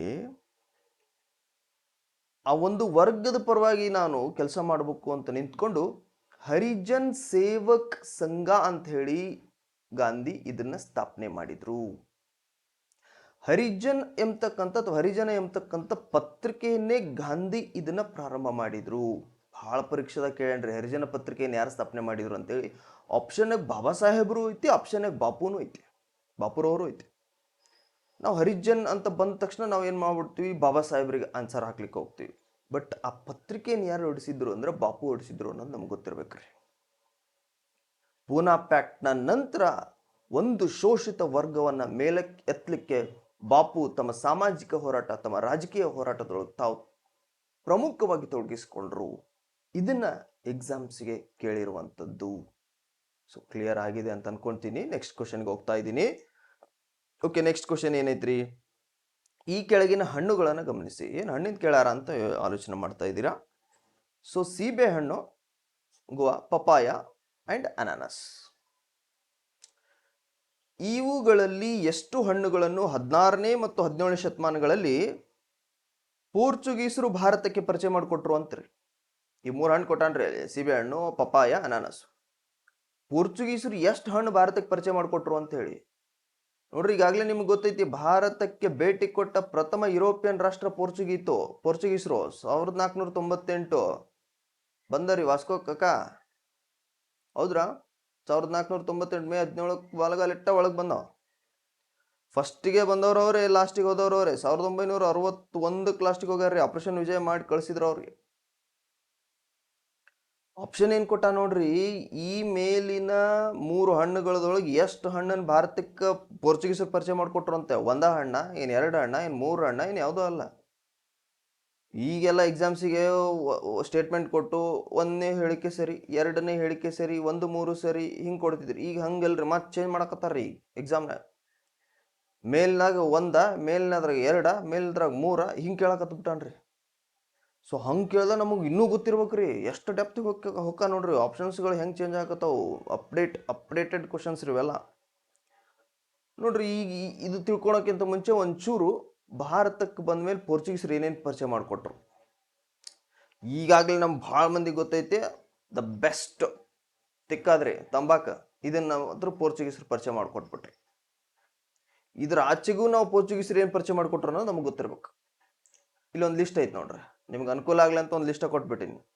ಏನು ಪೋರ್ಚುಗೀಸರು ಪರಿಚಯಿಸಿದ ಹಣ್ಣುಗಳಪ್ಪ ಯಾವ್ಯಾವಪ್ಪ? ಅನಾನಸ್ಸು, ಪಪ್ಪಾಯ, ಗೋವಾ, ಸಿಬೆಹಣ್ಣು ಅಂತ ಅಂದ್ವಲ್ರಿ ಅದು, ಸೀತಾಫಲ, ಬೀಲ್ಹಣ್ಣು, ಸಪೋಟ, ಆಮೇಲೆ ಮೆಣಸಿನ್ಕಾಯಿ ಕೂಡ ಅವರ ಪರಿಚಯ ಮಾಡ್ಕೊಟ್ಟಾರ ನೋಡ್ರಿ. ಗಾಬರಿ ಆಗ್ತಿವ್ರಿ, ಮೆಣಸಿನ್ಕಾಯಿ ಅವ್ರು ಪರಿಚಯ ಮಾಡ್ಕೊಟ್ರ. ಹಂಗಂದ್ರೆ ಅವ್ರು ಬರೋಕ್ಕಿಂತ ಮುಂಚೆ ಮೆಣಸಿನ್ಕಾಯಿ ಇಲ್ಲ ಅಂತ ದೇಶದಾಗ ಅಂದ್ರು ಏನೋ ಗೊತ್ತಿಲ್ರಿ. ಒಟ್ಟು ಪೋರ್ಚುಗೀಸರಂತೂ ಇವನ್ ಪರಿಚಯ ಮಾಡಿಕೊಟ್ರ ಅಂತ ಹೇಳಿ ಇತಿಹಾಸದ ಪುಸ್ತಕಗಳು ನಮ್ಗೆ ಉಲ್ಲೇಖ ಮಾಡಾವ. ನಮಗೆ ಇವೊಂದು ಸ್ವಲ್ಪ ಗೊತ್ತಿರ್ಬೇಕು. ಈಗ ಎಕ್ಸಾಮ್ನಾಗ ಏನು ಕೇಳ್ಯಾನ್ರಿ, ಅಲ್ಲಿ ಸೀಬೆ ಹಣ್ಣು ಕೇಳ್ಯಾನ, ಗೋವಾ, ಆಮೇಲೆ ಪಪಾಯ ಕೇಳ್ಯಾನ, ಆಮೇಲೆ ಅನಾನಸ್ ಕೇಳ್ಯಾನ. ಇವು 3 ಹಣ್ಣನ್ನು ಯಾರು ಪರಿಚಯ ಮಾಡಿಕೊಟ್ರ? ಹಂಗಂದ್ರೆ ಪೋರ್ಚುಗೀಸರು. ಹಂಗಂದ್ರೆ ಆಪ್ಷನ್ಸ್ ಯಾವ್ದಾಗ್ತೈತಿ ನೋಡೋಣ್ರಿ. ಆಪ್ಷನ್ 1 ಕೇವಲ 1, ಕೇವಲ 2, ಕೇವಲ 3, ಯಾವುದೂ ಅಲ್ಲ. ಸಾರಿ, ಕೇವಲ 3 ಅಲ್ರಿ, ಎಲ್ಲ 3 ಹಣ್ಣು ಕೊಟ್ಟಾನ, ಎಲ್ಲ 3. ಅವು 3 ಹಣ್ಣನ್ನು ಯಾರು ಪರಿಚಯ ಮಾಡಿಕೊಟ್ರು? ನಮಗ ಪೋರ್ಚುಗೀಸರೇ ಪರಿಚಯ ಮಾಡಿಕೊಟ್ಟರು. ಆನ್ಸರು 3 ಆಗ್ತೈತಿ. ಇಲ್ಲಿ ಲಿಸ್ಟ್ ಐತಿ, ಲಿಸ್ಟ್ ಬರ್ಕೋಬೇಕು. ಗೋವಾ ಹಣ್ಣ, ಪಪಾಯ, ಅನಾನಸ್, ಸೀತಾಫಲ್, ಬೀಲ್, ಚಿಕ್ಕು, ಮೆಣಸಿನ್ಕಾಯಿ. ನೆಕ್ಸ್ಟ್ ಓಕೆ, ಇಲ್ಲೊಂದು ಪ್ರಶ್ನೆ ಐತಿ ನೋಡ್ರಿ, very very very important question ನೋಡ್ರಿ. ಏನ್ ಪ್ರಶ್ನೆ ಅಂದ್ರ, United Kingdom, Denmark, New Zealand, Australia, Brazil, ಈ ದೇಶಗಳಲ್ಲಿ ಎಷ್ಟು ದೇಶಗಳಿಗೆ 4ಕ್ಕಿಂತ ಹೆಚ್ಚು ವೇಳಾವಲಯಗಳಿವೆ? ಟೈಮ್ ಝೋನ್ಸ್ ರೀ. Time zones very important. ನಮ್ಗೆ ಈಗಾಗಲೇ ಇದ್ರ ಬಗ್ಗೆ ಪರಿಕಲ್ಪನೆ ಐತೆ. ಟೈಮ್ ಝೋನ್ಸು ನೋಡ್ರಿ, ಟೈಮು ಯಾವ್ದ್ರ ಮೇಲೆ ಡಿಪೆಂಡ್ ಆಗಿರ್ತೈತಿ? ರೇಖಾಂಶಗಳ ಮೇಲೆ ಡಿಪೆಂಡು. ರೇಖಾಂಶಗಳನ್ನ ಆಧಾರವಾಗಿ ಇಟ್ಕೊಂಡು ನಾವು ಟೈಮನ್ನು ಡಿಸೈಡ್ ಮಾಡ್ಕೊತೀವಿ. ಒಂದು ರೇಖಾಂಶದಿಂದ ಮತ್ತೊಂದು ರೇಖಾಂಶಕ್ಕೆ ಹೋಗ್ಲಿಕ್ಕೆ 4 ನಿಮಿಷ ಬೇಕು. ಇದು ನಿಮ್ಗಾಗಲೇ ಗೊತ್ತಿದೆ ಅಂತ ಅನ್ಕೊಂಡಿದ್ದಾನ. ಒಂದು ರೇಖಾಂಶದಿಂದ ಮತ್ತೊಂದು ರೇಖಾಂಶಕ್ಕೆ ಹೋಗಕ್ಕೆ ಎಷ್ಟು ಬೇಕು? 4 ಮಿನಿಟ್ಸ್, 4 ನಿಮಿಷ ಬೇಕು. ಮತ್ತು 15 ರೇಖಾಂಶ ದಾಟಿದ್ರೆ ನಾವು ಎಷ್ಟು ಟೈಮ್ ಆಗ್ತದಂದ್ರೆ 1 ಅವರ್ ಆಗ್ತದ್ರಿ. 15 ರೇಖಾಂಶ ದಾಟ್ಲಿಕ್ಕೆ 1 ತಾಸು ಬೇಕು. 15 4 60 ನಿಮಿಷ ಅಂದ್ರೆ 1 ತಾಸು. ನೋಡ್ರಿ, ಒಂದೊಂದು ದೇಶದಾಗ 45ಕ್ಕಿಂತ ಹೆಚ್ಚು ರೇಖಾಂಶಗಳದಾವ್ರಿ. ಮತ್ತು 15 ರೇಖಾಂಶಕ್ಕೆ 1 ತಾಸು ಆದ್ರೆ 45 ರೇಖಾಂಶಕ್ಕೆ 3 ತಾಸು ಆಗ್ತೈತ್ರಿ. ಅಂಥ ದೇಶದೊಳಗೆ ಒಂದು ತುದಿಯಿಂದ ಮತ್ತೊಂದು ತುದಿಗೆ ಇಲ್ಲಿದ್ದಾವ ಟೈಮ್ ಎಷ್ಟಾತ್ಲಿ ಅಂತ ಕೇಳಿದ್ರೆ ಇಲ್ಲಿದ್ದಾವಂಗ 3 ತಾಸು ಡಿಫ್ರೆನ್ಸ್ ಆಗ್ತೈತ್ರಿ ಅದು ಟೈಮು. ಹಿಂಗೆ ಸಮಸ್ಯೆ ಆಗಬಾರ್ದು ಅನ್ನೋದಕ್ಕೆ ಏನು ಮಾಡಿದ್ರು, ಇಡೀ ಗ್ಲೋಬ್ನ 24 ಟೈಮ್ ಝೋನ್ಸ್ ಅಂತ ಡಿವೈಡ್ ಮಾಡಿದ್ರು. ನಿಮ್ಗೆ ಅಲ್ಲಿ ಚಿತ್ರ ಕಾಣ್ಲಿಕ್ಕತ್ತದ ಅಂತ ಅನ್ಸುತ್ತೆ ನೋಡ್ರಿ ನನಗೆ. ಈ ಕಡೆಗೆ 12 ಅದಾವ, ಈ ಕಡೆಗೆ 12 ಅದಾವ ನೋಡ್ರಿ ಟೈಮ್ ಝೋನ್ಸ್. 24 ಟೈಮ್ ಝೋನ್ಸ್ಗಳದಾವ್ರಿ. ಯಾವ್ಯಾವ ದೇಶ ವೈಡ್ ಅದಾವು, ಭಾಳ ದೊಡ್ಡ ಅದಾವು, ಅದ್ರಾಗ ಭಾಳ ರೇಖಾಂಶಗಳು ಹಾದೋಗಿರ್ತಾವ. ಭಾಳ ರೇಖಾಂಶ ಹಾದೋದ್ರ ಭಾಳ ಟೈಮ್ ಝೋನ್ಸ್ ಬಂದಿರ್ತಾವ ಅಂಥ ದೇಶದಾಗ. ಒಂದೊಂದು ದೇಶದಾಗ 3 ಬಂದಾವ, ಒಂದೊಂದು ದೇಶ 4 ಬಂದಾವ, ಒಂದೊಂದು ದೇಶ 9 ಬಂದಾವ, ಒಂದೊಂದು ದೇಶ 5 6 ಬಂದಾವು. ಹಿಂಗ ಇಲ್ಲಿ ಒಂದು ಲಿಸ್ಟ್ ಕೊಟ್ಟಾನ್ರಿ. UK ಅಂತೆ, ಡೆನ್ಮಾರ್ಕ್ ಅಂತೆ, ನ್ಯೂಜಿಲ್ಯಾಂಡ್ ಅಂತೆ, ಆಸ್ಟ್ರೇಲಿಯಾ ಅಂತೆ, ಬ್ರೆಜಿಲ್ ಅಂತೆ. ಈ ದೇಶದೊಳಗೆ 4ಕ್ಕಿಂತ ಹೆಚ್ಚು ಟೈಮ್ ಝೋನ್ಸ್ ಅನ್ನ ಹೊಂದಿರುವ ರಾಷ್ಟ್ರ ಯಾವ್ದು ಅಂತ ಕೇಳ್ಯಾನ್ರಿ ಅವ. ನಮಗೆ ಈಗ ಏನ್ ಗೊತ್ತಿರ್ಬೇಕ್ರಿ? ಇಡೀ ಮ್ಯಾಪ್ ಗೊತ್ತಿರ್ಬೇಕು, ಯಾವ ರಾಷ್ಟ್ರ ಎಲ್ಲಿ ಐತೆ ಅಂತ ಗೊತ್ತಿರ್ಬೇಕು, ಅದ್ರ ಮೇಲೆ ಎಷ್ಟು ಟೈಮ್ ಝೋನ್ಸ್ ಹೋಗ್ಯಾವ ಅಂತ ಗೊತ್ತಿರ್ಬೇಕು. ನನಗೆ ಈ ಕ್ವಶನ್ಗೆ ಆನ್ಸರ್ ಸ್ವಲ್ಪ ಕನ್ಫ್ಯೂಷನ್ ಐತ್ರಿ. ಅಫಿಷಿಯಲ್ UPSC ಕೀ ಆನ್ಸರ್ ಬಿಟ್ಟ ಮೇಲೆ ಇದೊಂದು ಸ್ವಲ್ಪ ನೋಡ್ಕೋರಿ ಕ್ವಶನ್. ಏನಂದ್ರ ಇಲ್ಲಿ ಆಸ್ಟ್ರೇಲಿಯಾ ಐತಲ್ರಿ, ನಮ್ಮ ಕರ್ನಾಟಕ ಟೆಕ್ಸ್ಟ್ ಬುಕ್ ಒಳಗೆ ಆಸ್ಟ್ರೇಲಿಯಾದೊಳಗೆ 3 ಟೈಮ್ ಝೋನ್ಸ್ ಕೊಟ್ಟಾನ್ರಿ. 3 ಅದಾವ ಟೈಮ್ ಝೋನ್ಸ್ ಅಂತೇಳಿ ಆಸ್ಟ್ರೇಲಿಯಾದ. ಹೌದ್ರಿ, 3 ಕೊಟ್ಟಾನ್ರಿ. ಆದ್ರೆ ಈ ಯುನೈಟೆಡ್ ಕಿಂಗ್ಡಮ್, ಡೆನ್ಮಾರ್ಕ್, ನ್ಯೂಜಿಲ್ಯಾಂಡ್ ಇದಾವಲ್ರಿ, ಈ ಪರ್ಟಿಕ್ಯುಲರ್ ದೇಶದೊಳಗೆ ಒಂದು ಟೈಮ್ ಝೋನ್ಸ್ ಅದಾವು. ಇದಕ್ಕೆ ಸಂಬಂಧಪಟ್ಟ ಟೆರಿಟರೀಸ್ ಒಂದಿಷ್ಟು ಅದಾವ್ರಿ, ಅದ್ರೊಳಗೂ ಟೈಮ್ ಝೋನ್ಸ್ ಹಾದೋಗ್ಯಾವ. ಹಂಗಾಗಿ ಯಾವ್ದನ್ನು ಕನ್ಸಿಡರ್ ಮಾಡ್ಬೇಕು ಅನ್ನೋದು ಕನ್ಫ್ಯೂಷನ್ ಐತ್ರಿ ಈ ಕ್ವಶನ್ಸಿಗೆ. ಸೊ ಹಾಗಾಗಿ ಈ ಕ್ವಶನ್ನಿಗೆ ಆನ್ಸರ್ಸನ್ನು ದಯಮಾಡಿ UPSC ಅಫಿಷಿಯಲ್ ಕೀ ಆನ್ಸರ್ ಬಿಟ್ಟ ಮೇಲೆ ನೋಡಿಕೊಂಡು ಯಾವ್ದು ಮಾಡಿದಾನ, ಯೂನಿಯನ್ ಟೆರಿಟರೀಸ್ ಮೇಲೂ ಹಾದೋಗಿದ್ದನ್ನ ಇದು ಕನ್ಸಿಡರ್ ಮಾಡ್ಕೊಂಡಾನ, ಏನು ಬಿಟ್ಟಾನ ಅನ್ನೋದನ್ನ ನೋಡ್ಕೊಂಡು ಅದೊಂದು ಸ್ವಲ್ಪ ಕ್ಲಿಯರ್ ಮಾಡ್ಕೊಡ್ರಿ ಪ್ಲೀಸ್. ನನಗಿದು ಮತ್ತೆ ಯಾವುದೇದೋ ಆನ್ಸರ್ ಹೇಳೋದು ರಾಂಗ್ ಆಗ್ತೈತಿ. ಅಫಿಷಿಯಲ್ ಬಿಟ್ಟ ಮೇಲೆ ಇದೊಂದು ಸ್ವಲ್ಪ ನೋಡ್ಕೊಂಡು ಕ್ಲಿಯರ್ ತೊಗೊಳ್ರಿ. ಈ ಥರದ್ದು ಕ್ವಶನ್ಸ್ ಇರ್ತಾವೆ ಅನ್ನೋದು ಗೊತ್ತಿರಲ್ರಿ ಸ್ವಲ್ಪ. ನಾನು ಇಡೀ ಕ್ವಶನ್ ಪೇಪರ್ ಬಿಡಿಸೋ ಉದ್ದೇಶ ಏನಂದ್ರೆ ಬರೀ ಓದ್ಕೊಂತ ಹೋಗೋದ್ರೆ ಏನೋ ಇರಂಗಿಲ್ರಿ. ಓದ್ತಾ ಕ್ವಶನ್ ಅರೈಸ್ ಮಾಡಿಕೊಂಡು ಹಿಂಗೆ ಬರ್ತಾವ ಕ್ವಶನ್ ಅಂತ ಗೊತ್ತಿರ್ಬೇಕ್ರಿ ನಮ್ಗೆ. ಅಂದಾಗ ನಾವು ಎಕ್ಸಾಮ್ ಕ್ರ್ಯಾಕ್ ಮಾಡೋಕ್ಕಾಗ್ತೈತ್ರಿ. ಹಿಂಗೆ ಮಾಡ್ಬೇಕ್ರಿ ಫಸ್ಟು. ಇದನ್ನು ಭಾಳ ಮಂದಿ ಹೇಳಲ್ರಿ ಸಕ್ಸಸ್ ಆದವರು. ಅವ್ರಿಗೆ ಸಕ್ಸಸ್ ಆಗಿದ್ದು ದೊಡ್ಡ ಕಿರೀಟ್ರಿ ಅವ್ರಿಗೆ. ಭಾಳ ಮಂದಿಗ್ರಿ, ಕೆಲವು ಮಂದಿಗ್ರಿ, ಪಾಪ ಎಲ್ಲರೂ ಹಂಗಿರೋದಿಲ್ರಿ, ಕೆಲವು ಮಂದಿಗ್ರಿ ಒಂದು 2-3 ನೌಕರಿ ಸಿಕ್ಕರಂತರೂ ಮುಗ್ದ ಹೋತ್ರಿ. ಅವ್ರನ್ನ ಹಿಡಿದಿರೋದಿರಲ್ಲ, ಭೂಮಿ ಮೇಲೆ ಕಾಲು ನಿಂತಿರಂಗಿಲ್ಲ ಅವ್ರು. ಎಷ್ಟೇ ನೌಕರಿ ಸಿಗಲ್ರಿ, ಏನೋ ಒಂದಾಗಲಿ ನಮ್ಮ ಜೊತೆಗೆ ಇರೋ ಹಿಂದೆ ಇರ್ತಾರಲ್ರಿ, ಅವ್ರನ್ನ ತೊಗೊಂಡು ಹೋಗ್ಬೇಕು. ಅದು ಭಾಳ ಇಂಪಾರ್ಟೆಂಟ್. ನಮ್ಮ ಫ್ರೆಂಡ್ಸ್ ಎಷ್ಟೋ ಮಂದಿ ಇರ್ತಾರ, ಅವ್ರಿಗೂ ಹೆಲ್ಪ್ ಆಗಲಿ, ಅವ್ರಿಗೂ ನಾವು ಹೆಂಗೆ ಓದಬೇಕು, ನಮ್ಮಲ್ಲಿ ಏನು ಸೋರ್ಸ್ ಅದ ಅವ್ರಿಗೆ ಕೊಡಬೇಕು, ಅವ್ರನ್ನ ನಮ್ಮ ಜೊತೆಗೆ ತೊಗೊಂಡು ಹೋಗ್ಬೇಕು ಅನ್ನೋದಿರ್ಬೇಕ್ರಿ. ಭಾಳ ಮಂದಿಗೆಲ್ಲ, ಕೆಲವು ಮಂದಿಗೆ ಅದು ಇರಂಗಿಲ್ಲ. ಅದು ಬರ್ಬೇಕ್ರಿ, ಅದು ಬೇರೆ ಮ್ಯಾಟ್ರ್ ಬಿಡ್ರಿ. ಅದು ನೆಕ್ಸ್ಟ್ ಹೋಗೋಣ್ರಿ, ಮುಂದಲ್ಲಿ ತಗೋಣ. ಓಕೆ, 7th ರೀ. ಈ ಕೆಳಗಿನವರಲ್ಲಿ ಯಾರು ಈ ಸ್ವಾಭಿಮಾನ ಚಳುವಳಿಯ ಸ್ಥಾಪಕರು? ಸೆಲ್ಫ್ ರೆಸ್ಪೆಕ್ಟ್ ಮೂಮೆಂಟ್ ಅಂತ ಕರಿತೀವಿ ನೋಡ್ರಿ. ಒನ್ ವರ್ಡ್ ಆನ್ಸರ್ಸ್ ರೀ ಇವೆಲ್ಲ. ಹಿಂಗನು UPSC ಪ್ರಿಲಿಮ್ಸಿಗೆ ಕೇಳೋಣ. ಕೇಳಣ್ರಿ. ಆಪ್ಷನ್ ನೋಡ್ರಿ: ಪೆರಿಯಾರ್, EV ರಾಮಸ್ವಾಮಿ ನಾಯ್ಕರು, ಬಾಬಾ ಸಾಹೇಬ್ರು, ಭಾಸ್ಕರ್ ರಾವ್ ಜಾಧವ್, ಡಿಂಕರ್ ರಾವ್ ಜವಳ್ಕರ್. ಸ್ವಾಭಿಮಾನ ಚಳುವಳಿ ಸ್ಥಾಪಕರು ಯಾರು ಅಂತಂದ್ರೆ ಪೆರಿಯಾರ್ ರೀ. EV ರಾಮಸ್ವಾಮಿ ನಾಯ್ಕರ್. ಇದ್ರ ಬಗ್ಗೆ ಒಂಚೂರು ಡಿಸ್ಕಷನ್ ಮಾಡೋಣ್ರಿ. ಇಲ್ಲೈತೆ ನೋಡ್ರಿ. ಅದನ್ನ ಪೆರಿಯಾರ್ ಚಳುವಳಿಯನ್ನ, ಸ್ವಾಭಿಮಾನ ಚಳುವಳಿಯನ್ನ ಇಂಗ್ಲಿಷ್ ಒಳಗ ಈ ಸೆಲ್ಫ್ ರೆಸ್ಪೆಕ್ಟ್ ಮೂಮೆಂಟ್ ಅಂತ ಕರೀತಾರೆ. ಇತ್ತೀಚೆಗೆ ಎಕ್ಸಾಮ್ಸಿಗೆ ಕನ್ನಡ ಕೇಳಿರ್ತಾನ್ರಿ, ಈ ಇಂಗ್ಲೀಷ್ನ ಕನ್ನಡದಾಗ ಬರೆದಿರ್ತಾನ್ರಿ. ಸೆಲ್ಫ್ ರೆಸ್ಪೆಕ್ಟ್ ಮೂಮೆಂಟ್ ಯಾರು ಮಾಡಿದ್ರು? ನಾವು ನೋಡ್ರಿ ಇದು ಓದ್ಕೊಂಡು ಹೋಗಿರ್ತಾವ್ರಿ. ಏನು ಸ್ವಾಭಿಮಾನ ಚಳುವಳಿ ಯಾರು ಸ್ಥಾಪನೆ ಮಾಡಿದ್ರು? ಪೆರಿಯಾರ್ ಅಂತ ಇದನ್ನ ಓದ್ಕೊಂಡು ಹೋಗಿರ್ತಾರ. ಅವ ಸೆಲ್ಫ್ ರೆಸ್ಪೆಕ್ಟ್ ಮೂಮೆಂಟ್ ಅಂತ ಕೇಳ್ಬಿಡ್ತಾನೆ, ಗಾಬರಿ ಆಗ್ಬಿಡ್ತಾರ. ಸ್ವಲ್ಪ ಇಂಗ್ಲೀಷ್ ವರ್ಷನ್ ನೋಡ್ಕೊಂಡು ಹೋಗ್ರಿ ಅನ್ನೋದು ಅಷ್ಟೇ ರೀ ನನ್ನ ಕನ್ಸರ್ನ್. ಇದನ್ನ ಸ್ಥಾಪನೆ ಮಾಡಿದವ್ರು ಯಾರು ಅಂತಂದ್ರೆ ಪೆರಿಯಾರು, EV ರಾಮಸ್ವಾಮಿ ನಾಯ್ಕರು. ಅವರು ತಮಿಳ್ನಾಡಿನವರು, ಸಾಮಾಜಿಕ ಸುಧಾರಕರು, ತತ್ವಜ್ಞಾನಿ ಅಂತ ಹೇಳ್ತಾರೆ. ಚಳುವಳಿ ಯಾವಾಗ ಪ್ರಾರಂಭ ಆಯಿತು? ಸ್ವಾಭಿಮಾನಿ ಚಳುವಳಿ 1925 ರೀ, 1925ರಾಗ ಈ ಸೆಲ್ಫ್ ರೆಸ್ಪೆಕ್ಟ್ ಮೂಮೆಂಟು ಸ್ಟಾರ್ಟ್ ಆಯ್ತು. ಈ ಉದ್ದೇಶ ಏನಿತ್ತು ರೀ ಇದು? ಅವಾಗ ಭಾರತೀಯ ಸಮಾಜದೊಳಗೆ ಮೇಲು ಕೀಳು ಭಾಳ ಇತ್ತು. ಈಗ ಚೂರು ಕಡಿಮೆ ಆಕತೈತಿ. ಅದನ್ನು ಬ್ರಾಹ್ಮಣ್ಯ ವ್ಯವಸ್ಥೆ, ಜಾತಿ ಭೇದ ಮತ್ತು ಅಸಮಾನತೆ, ಇದ್ರ ವಿರುದ್ಧ ಹೋರಾಟ ಮಾಡಲಿಕ್ಕೆ ಸೆಲ್ಫ್ ರೆಸ್ಪೆಕ್ಟ್ ಮೂಮೆಂಟ್ ಸ್ಟಾರ್ಟ್ ಆಗಿತ್ತು. ನೋಡ್ರಿ, ಯಾವ ಶೋಷಿತ ಸಮಾಜ ಐತಿ ಅವ್ರಿಗೆ ಬಡಿದೆಚ್ಚರಿಸ್ಬೇಕಿತ್ತು.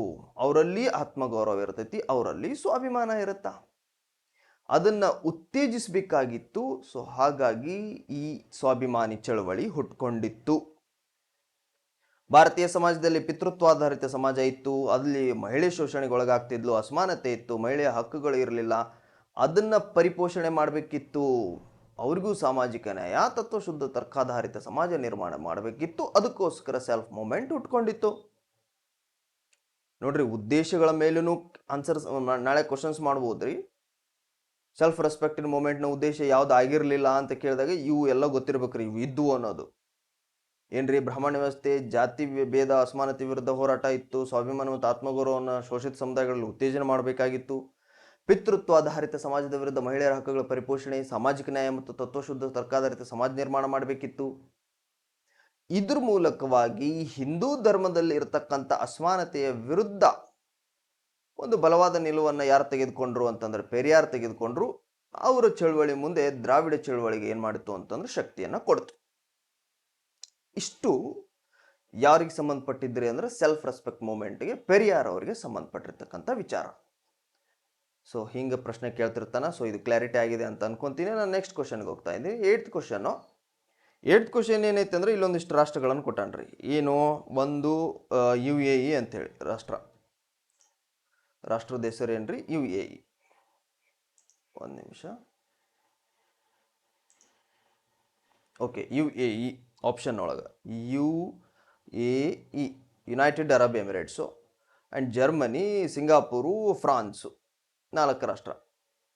ಮೇಲ್ಕಂಡ ದೇಶಗಳ ಪೈಕಿ ಭಾರತವನ್ನು ಹೊರತುಪಡಿಸಿ ಅಂತಾರಾಷ್ಟ್ರೀಯ ವ್ಯಾಪಾರಿ ಪಾವತಿಗಳನ್ನು UPI ಅಂತ ಕರಿತೀವಿ ರೀ. ಭಾರತದ್ರಿ ಇದು ಯೂನಿಫೈಡ್ ಪೇಮೆಂಟ್ ಇಂಟರ್ಫೇಸ್, ಏಕೀಕೃತ ಪಾವತಿ ವ್ಯವಸ್ಥೆ ರೀ. ನಾವು ಫೋನ್ಪೇ, ಗೂಗಲ್ ಪೇ ಯೂಸ್ ಮಾಡ್ಕೊಂತೀವಿ, ಅಮೌಂಟನ್ನು ಟ್ರಾನ್ಸಾಕ್ಷನ್ ಮಾಡ್ತೀವಿ. ಅದ್ರ ಮೂಲಕ ಅಂದ್ರೆ UPI ಮೂಲಕ ರೀ. ಇದನ್ನು ಬಹಳಷ್ಟು ದೇಶಗಳು ಮೆಚ್ಕೊಂಡು ತಮ್ಮ ದೇಶದೊಳಗೆ ಇದನ್ನ ಏನು ಮಾಡ್ಯಾರಿ, ರಿಸೀವ್ ಮಾಡ್ಕೊಂಡಾರ್ರಿ. ಅಂಥ ದೇಶಗಳ ಪೈಕಿ ಮ್ಯಾಲಿನ ಎಷ್ಟು ರಾಷ್ಟ್ರಗಳು UPIನ ಸ್ವೀಕಾರ ಮಾಡ್ಕೊಂಡವು? ಆಪ್ಷನ್ ಕೇವಲ 2, ಕೇವಲ 3, ಕೇವಲ 4, ಎಲ್ಲ 5. ಯಾವುದೂ ಅಲ್ಲ, ಏನಾಗಿರ್ಬೇಕ್ರಿ ಇದು. ಓಕೆ, ಎಲ್ಲ 5 ಅಂತಂದ್ರೆ ಭಾರತವನ್ನು ಒಳಗೊಂಡಂತೆ ಎಲ್ಲ 5 ರೀ. ಓಕೆ, ಕರೆಕ್ಟ್ ಐತಿ. ಮತ್ತು ಎಷ್ಟು ರಾಷ್ಟ್ರಗಳು UPIನ ಅಳವಡಿಸ್ಕೊಂಡವು ಅನ್ನೋದಕ್ಕೆ ಮುಂಚೆ ನಮಗೆ ಇದ್ರ ಬಗ್ಗೆ ಒಂಚೂರು ಕ್ಲಾರಿಟಿ ಇರ್ಬೇಕು ನೋಡ್ರಿ. ನಮ್ದೊಂದು ಟೆಲಿಗ್ರಾಮ್ ಚಾನಲ್ ಐತ್ರಿ, ಇಲ್ಲೈತೆ ನೋಡ್ರಿ ಹೆಸರು, ಟೆಲಿಗ್ರಾಮ್ ಚಾನಲ್ ರೀ ಇದು. ಯಾವುದಿದೆ ಹೆಸರು? ಇದನ್ನ ಯಾಕೆ ಹೇಳಕತ್ತೀನಿ ಅಂತ ಹೇಳ್ತೀನಿ ರೀ. ಈಗ BPD GK ಗ್ರೂಪ್ ರೀ. ಇದನ್ನು ಯಾರನ್ನು ಇಂಟ್ರೆಸ್ಟ್ ಐತಿ ನಿಮಗೆ ಸಬ್ಸ್ಕ್ರೈಬ್ ಆಗಲಿಕ್ಕೆ, ಇದು ಸಬ್ಸ್ಕ್ರೈಬ್ ಮಾಡ್ಕೋಬೋದು. BPD GK ಗ್ರೂಪ್ ಅಂತೇಳಿ ಇಲ್ಲೊಂದು ಮೆಸೇಜ್ ಹಾಕಿದ್ದೆ ರೀ. ಫೆಬ್ರವರಿ 14, 2024 ಇಲ್ಲೊಂದು ಫೋಟೋ ಹಾಕಿ ಕೆಳಗಡೆ UPI ಹಾವಳಿ ಅಂತ ಹಾಕಿದ್ರು ನೋಡ್ರಿ. UPIನ ಯಾವ್ಯಾವ ದೇಶಗಳು ಅಳವಡಿಸ್ಕೊಂಡವು ಅಂತೇಳಿ ಇಲ್ಲೈತೆ ನೋಡ್ರಿ. ಇಲ್ಲಿ ಫ್ರಾನ್ಸ್ ಅಳವಡಿಸ್ಕೊಂಡೈತೆ, UAE, ಆಮೇಲೆ ಮಾರಿಷಸ್ಸು, ಶ್ರೀಲಂಕಾ, ನೇಪಾಳು, ಭೂತಾನು, ಸಿಂಗಾಪುರು, ಇಷ್ಟು ರಾಷ್ಟ್ರಗಳು UPIನ ಅಳವಡಿಸ್ಕೊಂಡಿದ್ವು. ಯಾವಾಗ ಕಳಿಸಿದ ಮೆಸೇಜ್ ಇರಿದು? ಫೆಬ್ರವರಿ 14, 2024. ಮೇ 2025 ಪ್ರಿಲಿಮ್ಸ್ನಾಗ ಈ ಪ್ರಶ್ನೆ ಬಂದೈತ್ರಿ. ಮ್ಯಾಲೆ ಕ್ವಶನ್ನಾಗ ಯಾವ್ದೈತ್ರಿ? ಫ್ರಾನ್ಸ್ ಐತ್ರಾ? ಓಕೆ. ಆಮೇಲೆ ಸಿಂಗಾಪುರ್ ಐತ್ರಾ? ಓಕೆ. UAE ಐತ್ರಾ? ಐತಿ. ಮತ್ತೆ ಯಾವ್ದೈತ್ರಿ? ಜರ್ಮನಿ ಐತ್ರಿ. ಎಲ್ಲರೈತ ನೋಡ್ರಿ ಇದ್ರಾಗ ಜರ್ಮನಿ. ಹಂಗಂದ್ರೆ ಜರ್ಮನಿ ಏನು ಮಾಡಿಲ್ರಿ? UPIನ ಅಳವಡಿಸ್ಕೊಂಡಿಲ್ಲ. ಇದು ಗೊತ್ತಿರ್ಬೇಕ್ರಿ ನಮಗ. ಮತ್ತೆ ಅಳವಡಿಸ್ಕೊಂಡಿಲ್ಲ ಅಂದ್ರೆ ಈಗ ಅವನು ಕೇಳಿರುವ ಪ್ರಶ್ನೆಗಳಲ್ಲಿ ಎಷ್ಟು ರಾಷ್ಟ್ರಗಳು UPIನ ಅಳವಡಿಸ್ಕೊಂಡವು?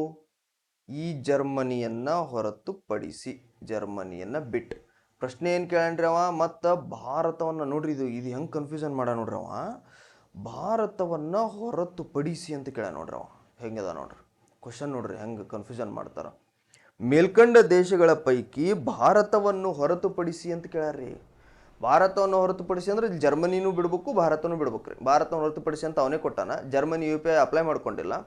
ಆಮೇಲೆ UAE ಅಪ್ಲೈ ಮಾಡ್ಕೊಂಡೈತಿ, ಸಿಂಗಾಪುರ್ ಅಪ್ಲೈ ಮಾಡ್ಕೊಂಡೈತಿ, ಫ್ರಾನ್ಸ್ ಅಪ್ಲೈ ಮಾಡ್ಕೊಂಡೈತಿ. ಅಂದ್ರೆ 3 ರಾಷ್ಟ್ರಗಳು ಈ ಪ್ರಶ್ನೆಗೆ ಕೇಳಿದ್ರೊಳಗೆ 3 ರಾಷ್ಟ್ರಗಳು UPIನ ಅಳವಡಿಸ್ಕೊಂಡವು. ಅವನೇ ಹೇಳ್ಯಾನ ಭಾರತ ಬಿಡ್ಬೇಕು ಅಂತೇಳಿ. ಅವನೇ 4ನೇ ಆಪ್ಷನ್ ಕೊಟ್ಟಾನ, ಎಲ್ಲ 5 ಅಂತೇಳಿ. ಹೆಂಗೆ ಕನ್ಫ್ಯೂಷನ್ ಮಾಡ್ಯಾನ ನೋಡ್ರಿ. ಹಂಗಂದ್ರೆ ಕೇವಲ 3 ರಾಷ್ಟ್ರಗಳು UPIನ ಅಳವಡಿಸ್ಕೊಂಡವು. ಸೊ ಹಾಗಾಗಿ ಆನ್ಸರ್ ಯಾವ್ದು ಹಾಕ್ಬೇಕಾಗತ್ತೆ ರೀ ನಾವು? ಕೇವಲ 3. ನೋಡ್ರಿ, ನಮ್ಗೆ ಆನ್ಸರ್ ಗೊತ್ತೈತಿ, ಓದ್ಕೊಂಡಿವಿ, ಬಟ್ ಪ್ರಶ್ನೆದೊಳಗೆ ಇಷ್ಟು ಟ್ವಿಸ್ಟ್ ಮಾಡ್ತಾನೆ ಅನ್ನೋದು ಗೊತ್ತಿರಲಿಲ್ಲ. ಹಿಂಗಿನೂ ಕೇಳ್ತಾನ. This is the UPSC level. ಗೊತ್ತಾಗ್ತಿದೆ ಅಂತ ಭಾವಿಸ್ಕೊಂಡಿದ್ದೆ ನಾನು. ನೆಕ್ಸ್ಟ್ ಕ್ವಶನ್ಗೆ ಹೋಗ್ತಾ ಇದ್ದೀನಿ. 9th ಕ್ವಶನ್ ಏನೈತ್ರಿ? ಮ್ಯಾಚ್ ದಿ ಫಾಲೋಯಿಂಗ್ ಬಂದು ನೋಡ್ರಿ. ರಾಜ್ಯ ಮತ್ತು ವಿವರಣೆಗಳ ಕುರಿತು ಕೆಳಗಿನ ಜೋಡಿಗಳನ್ನು ಪರಿಗಣಿಸಿ. ಇಲ್ಲೇನು ಮಾಡ್ಯಾನ್ರಿ? 3 ರಾಜ್ಯಗಳ ಹೆಸರು ಕೊಟ್ಟಾನ. ಆ ರಾಜ್ಯಗಳಿಗೆ ಸಂಬಂಧಿಸಿದಂತಹ ವಿಷಯಗಳನ್ನು ಅದ್ರ ಮುಂದೆ ಕೊಟ್ಟಾನ್ರಿ. ಅವು ಕರೆಕ್ಟ್ ಅದಾವ ಇಲ್ಲ ಅಂತ ಮ್ಯಾಚ್ ಮಾಡ್ಬೇಕು. ಈಗ ಇಲ್ಲಿ ಅರುಣಾಚಲ್ ಪ್ರದೇಶ ಐತೆ ನೋಡ್ರಿ. ಅರುಣಾಚಲ್ ಪ್ರದೇಶದ ಏನು ಕೊಟ್ಟಾನ್ರಿ? ಈ ರಾಜ್ಯದ ರಾಜಧಾನಿಯು, ನೋಡ್ರಿ, ಈ ರಾಜ್ಯದ ರಾಜಧಾನಿ ಅಂದ್ರೆ ಅರುಣಾಚಲ ಪ್ರದೇಶ. ಅರುಣಾಚಲ ಪ್ರದೇಶದ ರಾಜಧಾನಿ ಯಾವ್ದ್ರಿ? ಇಟಾನಗರ. ಹೌದ್ರಾ? ಈ ರಾಜ್ಯದ ರಾಜಧಾನಿಯು ಒಂದು ಕೋಟೆಗೆ ಹೆಸರಿಸಲ್ಪಟ್ಟಿದೆ. ಇದು ನಮಗೆ ಗೊತ್ತೈತಾ? ಇಲ್ಲ. ಇಟಾನಗರ ಅಂತ ಒಂದು ಕೋಟೆ ಐತೆ ಅಲ್ಲ, ಗೊತ್ತಿರ್ಬೇಕು. ಆಮೇಲೆ ಅರುಣಾಚಲ ಪ್ರದೇಶಕ್ಕೆ 2 ರಾಷ್ಟ್ರೀಯ ಉದ್ಯಾನಗಳದಾವು. ಎಷ್ಟು ರಾಷ್ಟ್ರೀಯ ಉದ್ಯಾನವನಗಳದಾವು ಅನ್ನೋದು ನಮಗೆ ಗೊತ್ತಿರಬೇಕು. ನೆಕ್ಸ್ಟ್ ನಾಗಾಲ್ಯಾಂಡ್ ರೀ. ನಾಗಾಲ್ಯಾಂಡಿಂದ ಏನೈತೆ? ಈ ರಾಜ್ಯವು ಸಂವಿಧಾನದ ತಿದ್ದುಪಡಿ ಅಧಿನಿಯಮದ ಆಧಾರದ ಮೇಲೆ ಸ್ಥಾಪನೆ ಆಯಿತು. ಯಾವ ರಾಜ್ಯ? ನಾಗಾಲ್ಯಾಂಡ್. ಹೌದಾ? ಕರೆಕ್ಟಾ? ತಪ್ಪಾ? ಗೊತ್ತಿರಬೇಕು. ಇದೇನು ಸಂವಿಧಾನ ತಿದ್ದುಪಡಿ ಮಾಡಿ ಇದನ್ನ ರಾಜ್ಯ ಮಾಡಿದ್ರು, ಏನು ಹೆಂಗೆ ರಾಜ್ಯ ಆತೋ ಅನ್ನೋದು ನಮಗೆ ಕ್ಲಾರಿಟಿ ಇರಬೇಕು. ಹೌದಾ? ಅಲ್ಲ. ನೆಕ್ಸ್ಟ್ ತ್ರಿಪುರ. ನೋಡ್ರಿ ತ್ರಿಪುರ ಪಾರ್ಟ್ ಸಿ ಒಳಗಿತ್ತಂತ್ರಿ. ಪಾರ್ಟ್ ಸಿ ಅಂದ್ರೆ ಈಗ ಸ್ವತಂತ್ರ ಸಿಕ್ಕಾದ್ಮೇಲೆ ಭಾರತದ ರಾಜ್ಯಗಳನ್ನು part A, part B, part ABCD ರಾಜ್ಯಗಳು ಅಂತ ಮಾಡಿದ್ವಲ್ರಿ. ಅದ್ರೊಳಗೆ ಸೀದಾಗಿತ್ತು. ಇವ್ರು ಕೇಳಕತ್ತಾರೆ ಪ್ರಶ್ನೆದಾಗ ಹೇಳಿದ್ರಿ, ಅದು ಸೀದಾಗಿತ್ತಂತೆ ತ್ರಿಪುರ. ಆಮೇಲೆ 1950 ರಾಜ್ಯಗಳ ಪುನರ್ರಚನೆ ಆಗ್ತೈತಿ, ಆಯೋಗ ಬರ್ತೈತಿ. ಆ ಆಯೋಗದ ಪ್ರಕಾರ ತ್ರಿಪುರ ಕೇಂದ್ರಾಡಳಿತ ಪ್ರದೇಶ ಆತು. ಮತ್ತೆ ಬಹಳ ವರ್ಷ ಆದ ಮೇಲೆ ಅದು ರಾಜ್ಯ ಆತು ಅಂತ ಹೇಳಿದ್ದಾರೆ. ಮತ್ತು ಅರುಣಾಚಲ್ ಪ್ರದೇಶಕ್ಕೆ ಸಂಬಂಧಪಟ್ಟಂಗ ಇಟಾನಗರು 2 ರಾಷ್ಟ್ರೀಯ ಉದ್ಯಾನವನ. ನಾಗಾಲ್ಯಾಂಡಿಗೆ ಸಂಬಂಧಪಟ್ಟಂಗೆ ಸಂವಿಧಾನ ತಿದ್ದುಪಡಿ ಪ್ರಕಾರ ಅದು ರಾಜ್ಯ ಆಗೈತಿ. ಆಮೇಲೆ ತ್ರಿಪುರ ಪ್ರಕಾರ ಅದು ಪಾರ್ಟ್ ಸಿ ಒಳಗಿತ್ತು. 1956 ರಾಜ್ಯ ಪುನರ್ರಚನೆ ಕೇಂದ್ರ ಆಡಳಿತ ಪ್ರದೇಶ ಆತು. ಮತ್ತು ಆಮೇಲೆ ಅದು ರಾಜ್ಯ ಆತು. ಮತ್ತು ಇಷ್ಟರೊಳಗೆ ಯಾವ್ದು ಕರೆಕ್ಟು? ಇಷ್ಟರೊಳಗೆ ಯಾವ್ದು ಕರೆಕ್ಟು ಅಂತಂದ್ರೆ ಇಲ್ಲಿ ಹೇಳ್ಯಾನ ನೋಡ್ರಿ. ಏನು ಹೇಳ್ಯಾನ? ಆಪ್ಷನ್ಗೆ ಏನು ಕೊಟ್ಟಾನ್ರಿ? ಕೇವಲ ಒಂದು ಕರೆಕ್ಟಾ? ಏನು ಕರೆಕ್ಟ್ ಕೇಳ್ಯಾನ ತಪ್ಪು ಕೇಳ್ಯಾನ ಅದು ನೋಡ್ಬೇಕು ರೀ. ಮತ್ತು ನೀಟಾಗಿ ಓದ್ಕೋಬೇಕು. ಮೇಲಿನ ಜೋಡಿಗಳಲ್ಲಿ ಎಷ್ಟು ಜೋಡಿಗಳು ಸರಿಯಾಗಿ ಹೊಂದಿಕೊಂಡಿವೆ ಅದು ಇಂಪಾರ್ಟೆಂಟ್ ರೀ. ಕೇವಲ ಒಂದ, ಕೇವಲ ಎರಡ, ಎಲ್ಲ ಮೂರ, ಯಾವುದು ಅಲ್ಲ, ಯಾವುದು ಒಂದೂ ಅಲ್ಲ. ಇದ್ರ ಬಗ್ಗೆ ಒಂಚೂರು ಎಕ್ಸ್ಪ್ಲನೇಷನ್ ಕೊಟ್ಟು ಆಮೇಲೆ ಆನ್ಸರ್ಗೆ ಹೋಗೋಣ್ರಿ. ಇಲ್ಲೈತೆ ನೋಡ್ರಿ ಎಕ್ಸ್ಪ್ಲನೇಷನ್, ವೆರಿ ಇಂಪಾರ್ಟೆಂಟ್. ಏನು? ಅರುಣಾಚಲ ಪ್ರದೇಶ, ಓಕೆ. ಅರುಣಾಚಲ ಪ್ರದೇಶದ ರಾಜಧಾನಿ ಇಟಾನಗರ ಗೊತ್ತೈತಿ. ಆದ್ರೆ ಇದು ಗೊತ್ತಿರಲಿಲ್ಲ. ಏನಂದ್ರೆ ಇದು ಒಂದು ಹಳೆಯ ಕೋಟೆ, ಇಟಾಕೋಟೆ ಅಂತ ಕರಿತಿದ್ರು. ಆ ಇಟಾಕೋಟೆ ಈ ಹಿಂದಕ್ಕೆಲ್ಲ ಏನು ಮಾಡ್ತಿದ್ರು? ಒಂದು ಕೋಟೆ ಕಟ್ತಿದ್ರು. ಕೋಟೆ ಕಟ್ಟಿದ ನಂತರ ಸುತ್ತಲೂ ಜನವಸತಿ ಪ್ರದೇಶ ಬೆಳಿತಿತ್ತು, ಜನ ಬರ್ತಿದ್ರು, ವ್ಯಾಪಾರ ನಡೀತಿತ್ತು, ವಹಿವಾಟು ನಡೀತಿತ್ತು, ಊರಾಕಿತ್ತು, ದೊಡ್ಡ ಊರಾಗ್ಬಿಡ್ತಿತ್ತು ರೀ. ಅದರಂಗ ಇಲ್ಲಿ ಆಗೈತೆ. ಈ ಕೋಟೆ ಪ್ರಾಚೀನ ಇಟಾಕೋಟೆಯ ಬಳಿ ಇದೆ. ಹಂಗಂದ್ರೆ ಈಗ ನಮಗೊಂದು ಪಕ್ಕ ಆತು, ಇಟಾನಗರ, ಇಟಾಕೋಟೆ ಇತ್ತು. ಇನ್ನೊಂದು 2 ರಾಷ್ಟ್ರೀಯ ಉದ್ಯಾನವನ ಅದಾವ ಅಂತ ಹೇಳಿದ್ರು ನೋಡ್ರಿ ಅರುಣಾಚಲ್ ಪ್ರದೇಶದಾಗ. 2 ಅದಾವ್ರಿ. ಒಂದು ನಮ್ದಪ್ಪ, ಇನ್ನೊಂದು ಮೌಲಿಂಗ್. ಹಂಗಂದ್ರೆ ಒಂದನೇದ್ದು ಆಪ್ಷನ್ ಕರೆಕ್ಟ್ ಐತೆ, ಸ್ಟೇಟ್ಮೆಂಟ್ ಮ್ಯಾಚ್ ಆಗುತ್ತೆ ರೀ ಅದು. 2ನೇದ್ದು ನಾಗಾಲ್ಯಾಂಡಿಗೆ ಹೋಗೋಣ್ರಿ ಈಗ. ನೋಡ್ರಿ ನಾಗಾಲ್ಯಾಂಡಿಂದೇನು ಭಾರತ ಸಂವಿಧಾನದ ಎಷ್ಟನೇ ತಿದ್ದುಪಡಿ? 13ನೇ ತಿದ್ದುಪಡಿ. 13th ಕಾನ್ಸ್ಟಿಟ್ಯೂಷನಲ್ ಅಮೆಂಡ್ಮೆಂಟ್ ಆಕ್ಟ್ 1962 ಅಡಿಯೊಳಗೆ ಡಿಸೆಂಬರ್ 1, 1963 63ರೊಳಗೆ ನಾಗಾಲ್ಯಾಂಡ್ ಒಂದು ರಾಜ್ಯವಾಗಿ ಸ್ಥಾಪನೆ ಆಯಿತು. ಕ್ವಶನ್ನಾಗ ಏನು ಕೇಳೇನ್ರಿ? ನಾಗಾಲ್ಯಾಂಡು ಇದು ಸಂವಿಧಾನದ ತಿದ್ದುಪಡಿಯ ಆಧಾರದ ಮೇಲೆ ರಚನೆಯಾದ ರಾಜ್ಯ ಅಂತ ಕೇಳೇನ್ರಿ. ಹಂಗಂದ್ರೆ ಅದು ಕರೆಕ್ಟ್ ಮ್ಯಾಚ್ ಆಯ್ತು. ಯಾಕಂದ್ರೆ 13th ಅಮೆಂಡ್ಮೆಂಟು ಆಗಿದ್ದು 1963 ಡಿಸೆಂಬರ್ 1 ನಾಗಾಲ್ಯಾಂಡ್ ರಾಜ್ಯ ರಚನೆ ಆಯಿತು. ಯಾವ ಆಧಾರದ ಮೇಲೆ? 13th ಕಾನ್ಸ್ಟಿಟ್ಯೂಷನಲ್ ಅಮೆಂಡ್ಮೆಂಟ್ ಮೇಲೆ. ಹಂಗಂದ್ರೆ ಅದಕ್ಕೆ ಅದು ಮ್ಯಾಚ್ ಆಯ್ತು, ಅದೂ ಕರೆಕ್ಟ್ ಐತೆ ಎಕ್ಸಾಕ್ಟ್ಲಿ. ನೆಕ್ಸ್ಟು ಥರ್ಡ್ ಒನ್ ಏನೈತ್ರಿ? Tripura. So Tripura part C ಒಳಗಿತ್ತಂತೆ. ಹಂಗಂದ್ರೆ ಕ್ವಶನ್ನಾಗ ಓದೈತೆ, ಎಕ್ಸ್ಪ್ಲನೇಷನ್ನಾಗ ಓದೈತೆ, ಅಂದರೆ 2 ಕರೆಕ್ಟ್ ಐತೆ. ಮುಂದುವರೆದು 1956 ರಾಜ್ಯಗಳ ಪುನರ್ರಚನೆ ಅಧಿನಿಯಮ, ಇದ್ರ ಪ್ರಕಾರ ತ್ರಿಪುರ ಕೇಂದ್ರಾಡಳಿತ ಪ್ರದೇಶ ಆಯ್ತು, ಯೂನಿಯನ್ ಟೆರಿಟರಿ ಆಯಿತು ಅಂತೆ. ಎಸ್, ಎಕ್ಸಾಕ್ಟ್ಲಿ ಕರೆಕ್ಟು ಆನ್ಸರ್ನ ಕ್ವಶನ್ನಾಗೂ ಅದೈತೆ. ಅದಾದಮೇಲೆ ಮುಂದೊಂದ್ಸಲ ಯಾವಾಗ ತ್ರಿಪುರ ಏನಾಯಿತು? ರಾಜ್ಯ ಆಯಿತು ಅಂತ ಕೊಟ್ಟಾನೆ. ಎಕ್ಸಾಕ್ಟ್ಲಿ 1972 ಜಾನ್ವರಿ 21ಕ್ಕೆ ತ್ರಿಪುರ ಸ್ಟೇಟ್ಹುಡ್ ಆಯ್ತು, ಸ್ಥಾನಮಾನವನ್ನು ಪಡೆದುಕೊಂತು, ರಾಜ್ಯ ಸ್ಥಾನಮಾನವನ್ನು ಪಡೆದುಕೊಳ್ತು. ನೋಡ್ರಿ, ಹಂಗಂದ್ರೆ ಕ್ವಶನ್ನಾಗ ಏನು ಮ್ಯಾಚ್ ಮಾಡ್ಯಾನ ಅದೆಲ್ಲವೂ ಕರೆಕ್ಟ್ ಐತಿ. ಏನೇನು ನೆನ್ಪಿಡ್ಬೇಕು? ಅರುಣಾಚಲ್ ಪ್ರದೇಶ ರಾಜಧಾನಿ ಇಟಾನಗರದ ಹಳೆ ಕೋಟೆ ಹೆಸರು. ಮತ್ತು 2 ರಾಷ್ಟ್ರೀಯ ಉದ್ಯಾನವನದ ಅರುಣಾಚಲ್ ಪ್ರದೇಶದಾಗ ನಮ್ದಪ್ಪ, Mouling correct. Nagaland 13th amendment constitution ಪ್ರಕಾರ ರಾಜ್ಯ ಸ್ಥಾನಮಾನವನ್ನು ಪಡ್ಕೊಂತು, ಸ್ಥಾಪನೆ ಆಯಿತು. Tripura part C ಒಳಗಿತ್ತು. 1956 ರಾಜ್ಯಗಳ ಪುನರ್ರಚನೆ ಆಯೋಗದ ಪ್ರಕಾರ ಯೂನಿಯನ್ ಟೆರಿಟರಿ ಆಯಿತು, ಕೇಂದ್ರಾಡಳಿತ ಪ್ರದೇಶ ಆಯಿತು. ಅದಾದ ಮೇಲೆ ನೆಕ್ಸ್ಟ್ 1972 ಜಾನ್ವರಿ 21ಕ್ಕೆ ಅದು ರಾಜ್ಯ ಆಯಿತು. ಈಗ ಕ್ವಶನ್ಸ್ಗೆ ಹೋಗಣ್ರಿ. ಕ್ವಶನ್ ನೋಡ್ಕೊಡ್ರಿ. ಈಗ ಒಂದ್ಸಲ ನೋಡ್ಕೊಂಬಿಡ್ರಿ ಕರೆಕ್ಟ್ ಆಯ್ತಾ ಇಲ್ಲ ಅಂತೇಳಿ. ಎಲ್ಲ ಕರೆಕ್ಟ್ ಐತೆ ನೋಡ್ರಿ. ಒಂಚೂರು ನೋಡ್ಕೊಳ್ರಿ. ಅರುಣಾಚಲ ಪ್ರದೇಶ ಇಟಾನಗರ ಕೋಟೆಗೆ ಹೆಸರಿಸಲ್ಪಟ್ಟಿದೆ. 2 ರಾಷ್ಟ್ರೀಯ ಉದ್ಯಾನವನಗಳಿವೆ. ಆಮೇಲೆ ನಾಗಾಲ್ಯಾಂಡ್ ಸಂವಿಧಾನ ತಿದ್ದುಪಡಿ ಅಧಿನಿಯಮದ ಆಧಾರದ ಮೇಲೆ ಸ್ಥಾಪನೆ ಆಯಿತು. ತ್ರಿಪುರ ಪಾರ್ಟ್ ಸಿ ಇತ್ತು. 1956 ರಾಜ್ಯಗಳ ಪುನರ್ರಚನೆಯೊಂದಿಗೆ ಕೇಂದ್ರಾಡಳಿತ ಪ್ರದೇಶ ಆಯಿತು. ನೆಕ್ಸ್ಟ್ ಸಂಪೂರ್ಣ ರಾಜ್ಯದ ಹುದ್ದೆಗೆ ಏರ್ತು.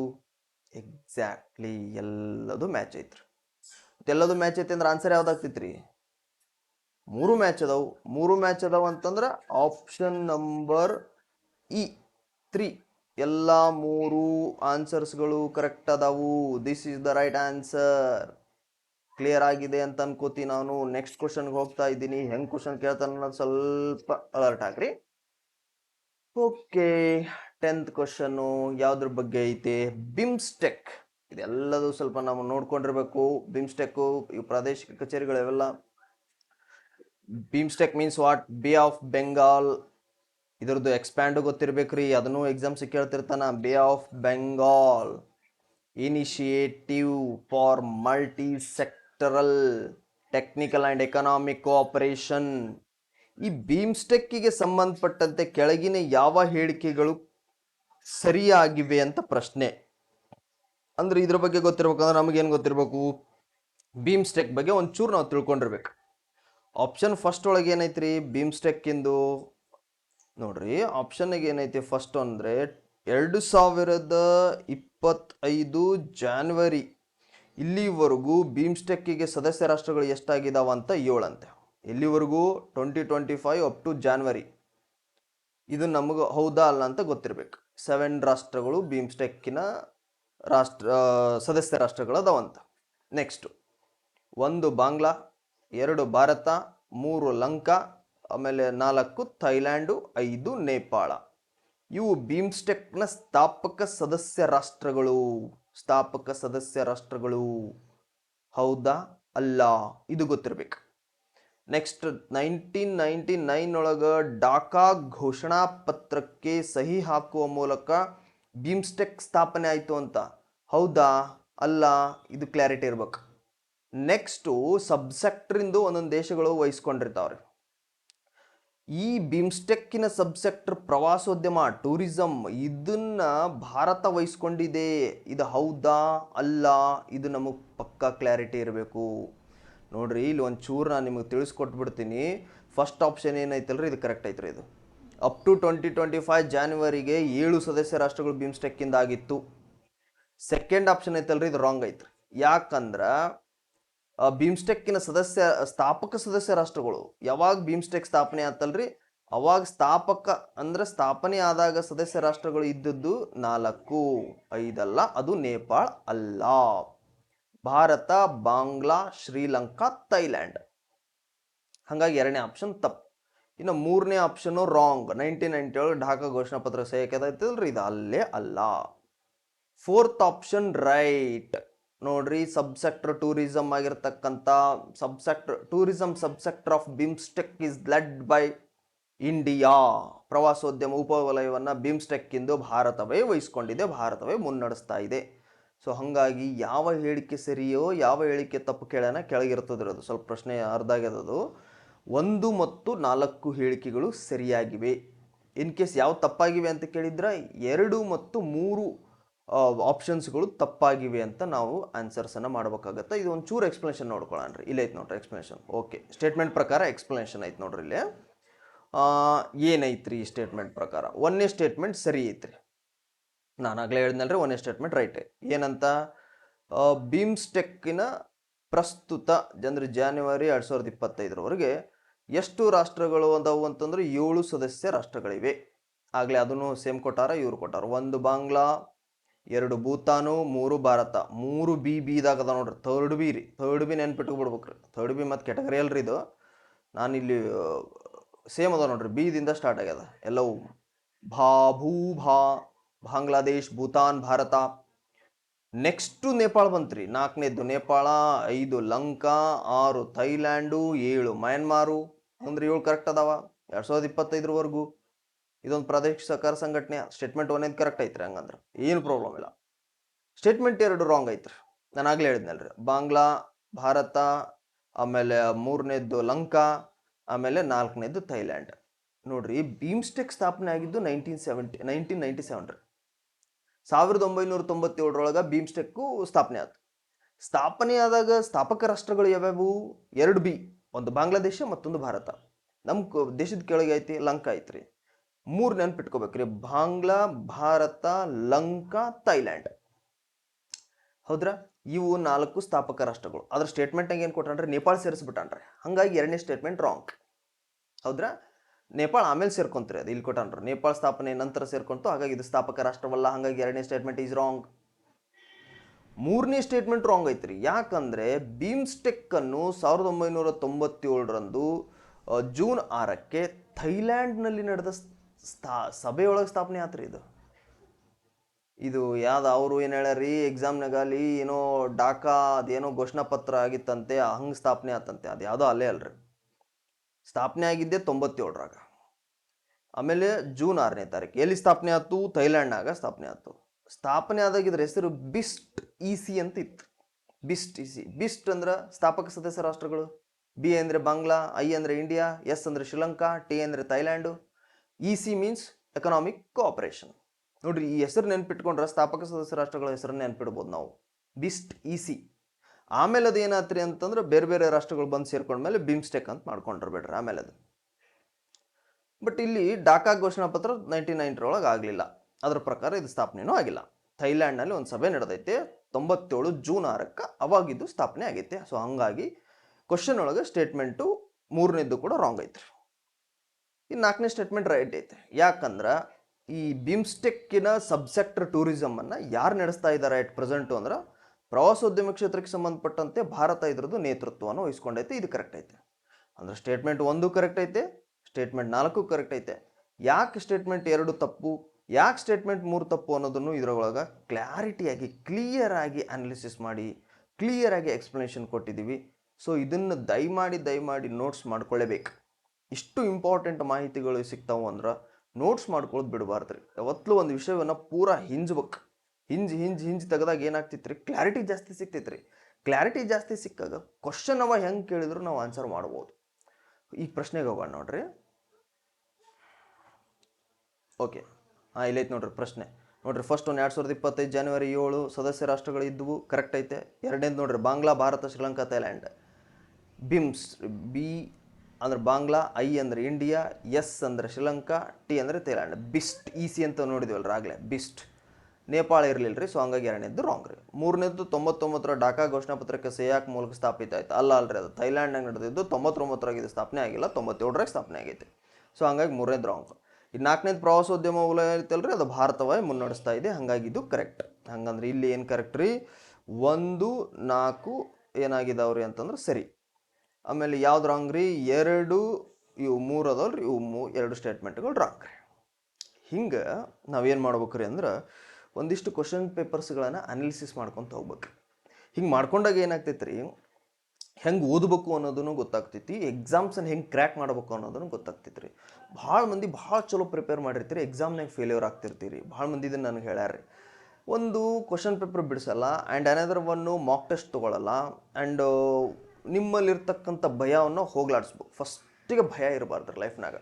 ತಪ್ಪು ಮಾಡಿದ್ರೆ ಭಯ ಇರ್ಬೇಕು ರೀ, ತಪ್ಪು ಮಾಡಿಲ್ಲ ಅಂದ್ರೆ ಭಯ ಇರಬಾರ್ದು. ತಪ್ಪು ಮಾಡಿದ ಮೇಲೂ ಕೂಡ ತಪ್ಪು ಮಾಡಿದ್ದು ಅದು ಕ್ಷಮಾ ಕೇಳಿ ಅದು ಏನೈತೆ ಅದೆಲ್ಲ ಮಾಡಿದ ಮೇಲೆ ಭಾಳ ಕ್ಲೀನ್ ಆಗ್ಬೇಕು ಲೈಫು. ಕ್ಲೀನ್ ಆದಮೇಲೆ ಭಯ ಹೋಗ್ತೈತಿ. ಯಾವತ್ತು ಕ್ಷಮೆನೇ ಕೇಳಲ್ಲ, ನಾವು ಮಾಡಿದ್ದೇ ಸರಿ ಅಂತ ಅನ್ಕೊಂತ ಹೋದ್ರೆ ಅದು ರಾಂಗ್ ಆಗ್ತೈತಿ. ಹಂಗೆ ಮಾಡಬಾರ್ದು. ಏನಾದ್ರು ತಪ್ಪಾತ ಕ್ಷಮೆ ಕೇಳಿ ಆಮೇಲೆ ಕ್ಲಿಯರಾಗಿ ಕ್ಲೀನಾಗಿ ಇಟ್ಕೊಂಡು ಮತ್ತೆ ಒಳ್ಳೆ ಕೆಲಸ ಮಾಡ್ಕೊತ ಹೋಗ್ಬೇಕು. ಫಸ್ಟ್ ಅದು ಬಿಡ್ರಿ. ನೆಕ್ಸ್ಟ್, ಭಯ ಯಾಕೆ ಇರಬಾರ್ದು, ಭಯ ಇರಲೇಬಾರ್ದು. ಭಯ ಇದ್ದಾಗ ಏನಾಗ್ತೈತೆ ರೀ, ನೀವು ಎಷ್ಟು ಪರ್ಫೆಕ್ಟಾಗಿ ಮನೆಗೆ ಹೋದ್ರು ಎಕ್ಸಾಮ್ ಹಾಲ್ನಾಗ ಟೆನ್ಷನ್ ಆಗಿ ಎಕ್ಸಾಮ್ ಕ್ರ್ಯಾಕ್ ಮಾಡೋಕ್ಕಾಗಲ್ಲ ರೀ ನಿಮ್ಗೆ. ಭಾಳ ಮಂದಿ ಇದು ಪ್ರಾಬ್ಲಮ್ ಐತ್ರಿ. ಎಷ್ಟು ಓದ್ತಾರೆ ಪಾಪ, ಎಕ್ಸಾಮ್ ಕ್ರ್ಯಾಕ್ ಯಾಕೆ ಮಾಡೋಕ್ಕಾಗಲ್ಲ, ಒಂದು ಭಯ ಬಿಡ್ಬೇಕು. ಆ್ಯಂಡ್ ಅನದರ್ ಒನ್ನು, ನೀವು ನಿಮ್ಮ ಮೇಲೆ ಫಸ್ಟ್ ನಂಬಿಕೆ ಇಡ್ಬೇಕು, ಆತ್ಮವಿಶ್ವಾಸ ಇರ್ಬೇಕು ರೀ ಫಸ್ಟಿಗೆ. ನಾನು ಮಾಡ್ತೀನಿ ಅಂತೇಳಿ. ಆಮೇಲೆ ಇಡೀ ಒಂದು ಪುಸ್ತಕ ಐತೆ ಅಂದಮೇಲೆ ಇಡೀ ಪುಸ್ತಕದಾಗ ಅಷ್ಟು ಗಟ್ಟಿ ಹೊಡಿತಿರ್ತಾರೆ ನೋಡ್ರಿ. ಎಷ್ಟು ಮಂದಿ ಜಾಬ್ ತೊಗೊಂಡು ಸಕ್ಸಸ್ ಆಗ್ಯಾರಲ್ರಿ, ಅವರೆಲ್ಲರೂ ಇಡೀ ಪುಸ್ತಕ ಗಟ್ಟಿ ಹೊಡೆದಿರಲ್ರಿ. ಅವರು ಒಂದಿಷ್ಟು ಓದ್ಕೊಂಡು ಹೋಗಿರ್ತಾರೆ. ಯಾರು ಎಲ್ಲರಿಗೂ ಅಷ್ಟು ನೆನ್ಪಿಡಕ್ಕೆ ಆಗಲ್ರಿ. ಓದ್ಕೊಂಡು ಹೋಗಿರ್ತಾರ, ಅವ್ರು ಒಂದಿಷ್ಟು ಟ್ರಿಕ್ಸ್ ಯೂಸ್ ಮಾಡಿರ್ತಾರೆ, ಓದಿರ್ತಾರ, ಶಾರ್ಟ್ ನೋಟ್ಸ್ ಮಾಡಿರ್ತಾರ, ಕ್ವಶನ್ ಪೇಪರ್ ಜಾಸ್ತಿ ಬಿಡಿಸಿರ್ತಾರ, ಆಮೇಲೆ ಕಾನ್ಸಂಟ್ರೇಷನ್ ಮಾಡಿರ್ತಾರೆ ಓದ್ಬೇಕಾದಾಗ, ಬೇರೆ ಕಡೆ ಲಕ್ಷ್ಯ ಕೊಟ್ಟಿರಂಗಿಲ್ಲ. ಈ ಟ್ರಿಕ್ಸ್ ಬಿಟ್ರೆ ಮತ್ತೇನಾಗಂಗಿಲ್ಲ ರೀ. ಮಣ್ಣು ಹೊರಲೇಬೇಕು ರೀ. ಮಣ್ಣು ಯಾರು ಮಸ್ತ್ ಹೊರತಾರ ಅಷ್ಟು ಫಲ ಸಿಗ್ತೈತ್ರಿ. ಸೊ ಹಂಗಾಗಿ ಮತ್ತೆ ಭಾಳ ಮಾತಾಡೋದು ಬೇಡ. ದಯಮಾಡಿ ಈ ಥರದ್ದು ಕ್ವಶನ್ಸ್ಗಳನ್ನು ತೊಗೊಳ್ರಿ. ಇನ್ನೊಂದು 10 ಕ್ವಶನ್ಸ್ ಅದ, ಮತ್ತೊಂದು ವಿಡಿಯೋದಾಗ ನಾನು ಡಿಸ್ಕಷನ್ ಮಾಡ್ತೀನಿ. ಫಸ್ಟ್ ಟೈಮ್ ಯಾರು ನಮ್ಮ ಚಾನಲ್ ನೋಡ್ತಾ ಇದ್ದೀರಾ ಪ್ಲೀಸ್ ಸಬ್ಸ್ಕ್ರೈಬ್ ಮಾಡಿ, ಮತ್ತು ಪಕ್ಕದಲ್ಲಿರೋ ಬೆಲ್ ಬಟನ್ ಐಕಾನ್ ಕ್ಲಿಕ್ ಮಾಡಿರಿ. ಬಿಕಾಸ್ ಆಫ್ ನಾವು ಕಳಿಸುವಂಥ ವೀಡಿಯೋಸ್ಗಳು ನಿಮ್ಮ ನೋಟಿಫಿಕೇಶನ್ ಭಾಳ ಈಸಿಯಾಗಿ ನಿಮ್ಗೆ ಲಭ್ಯ ಆಗ್ತಾವೆ ಅಂತ ಹೇಳ್ತಾ, ಭಾಳ ಚೆನ್ನಾಗಿ ಓದ್ಕೊಳ್ರಿ. ಎಲ್ರಿಗೂ ಒಳ್ಳೇದಾಗಲಿ. ಓಕೆ, ಮತ್ತೊಂದು ವಿಡಿಯೋದೊಳಗೆ ಮತ್ತೊಂದು ಸರಿ ಭೇಟಿ ಆಗ್ತೀನಿ. ಅಲ್ಲಿವರೆಗೂ ನಮಸ್ಕಾರ.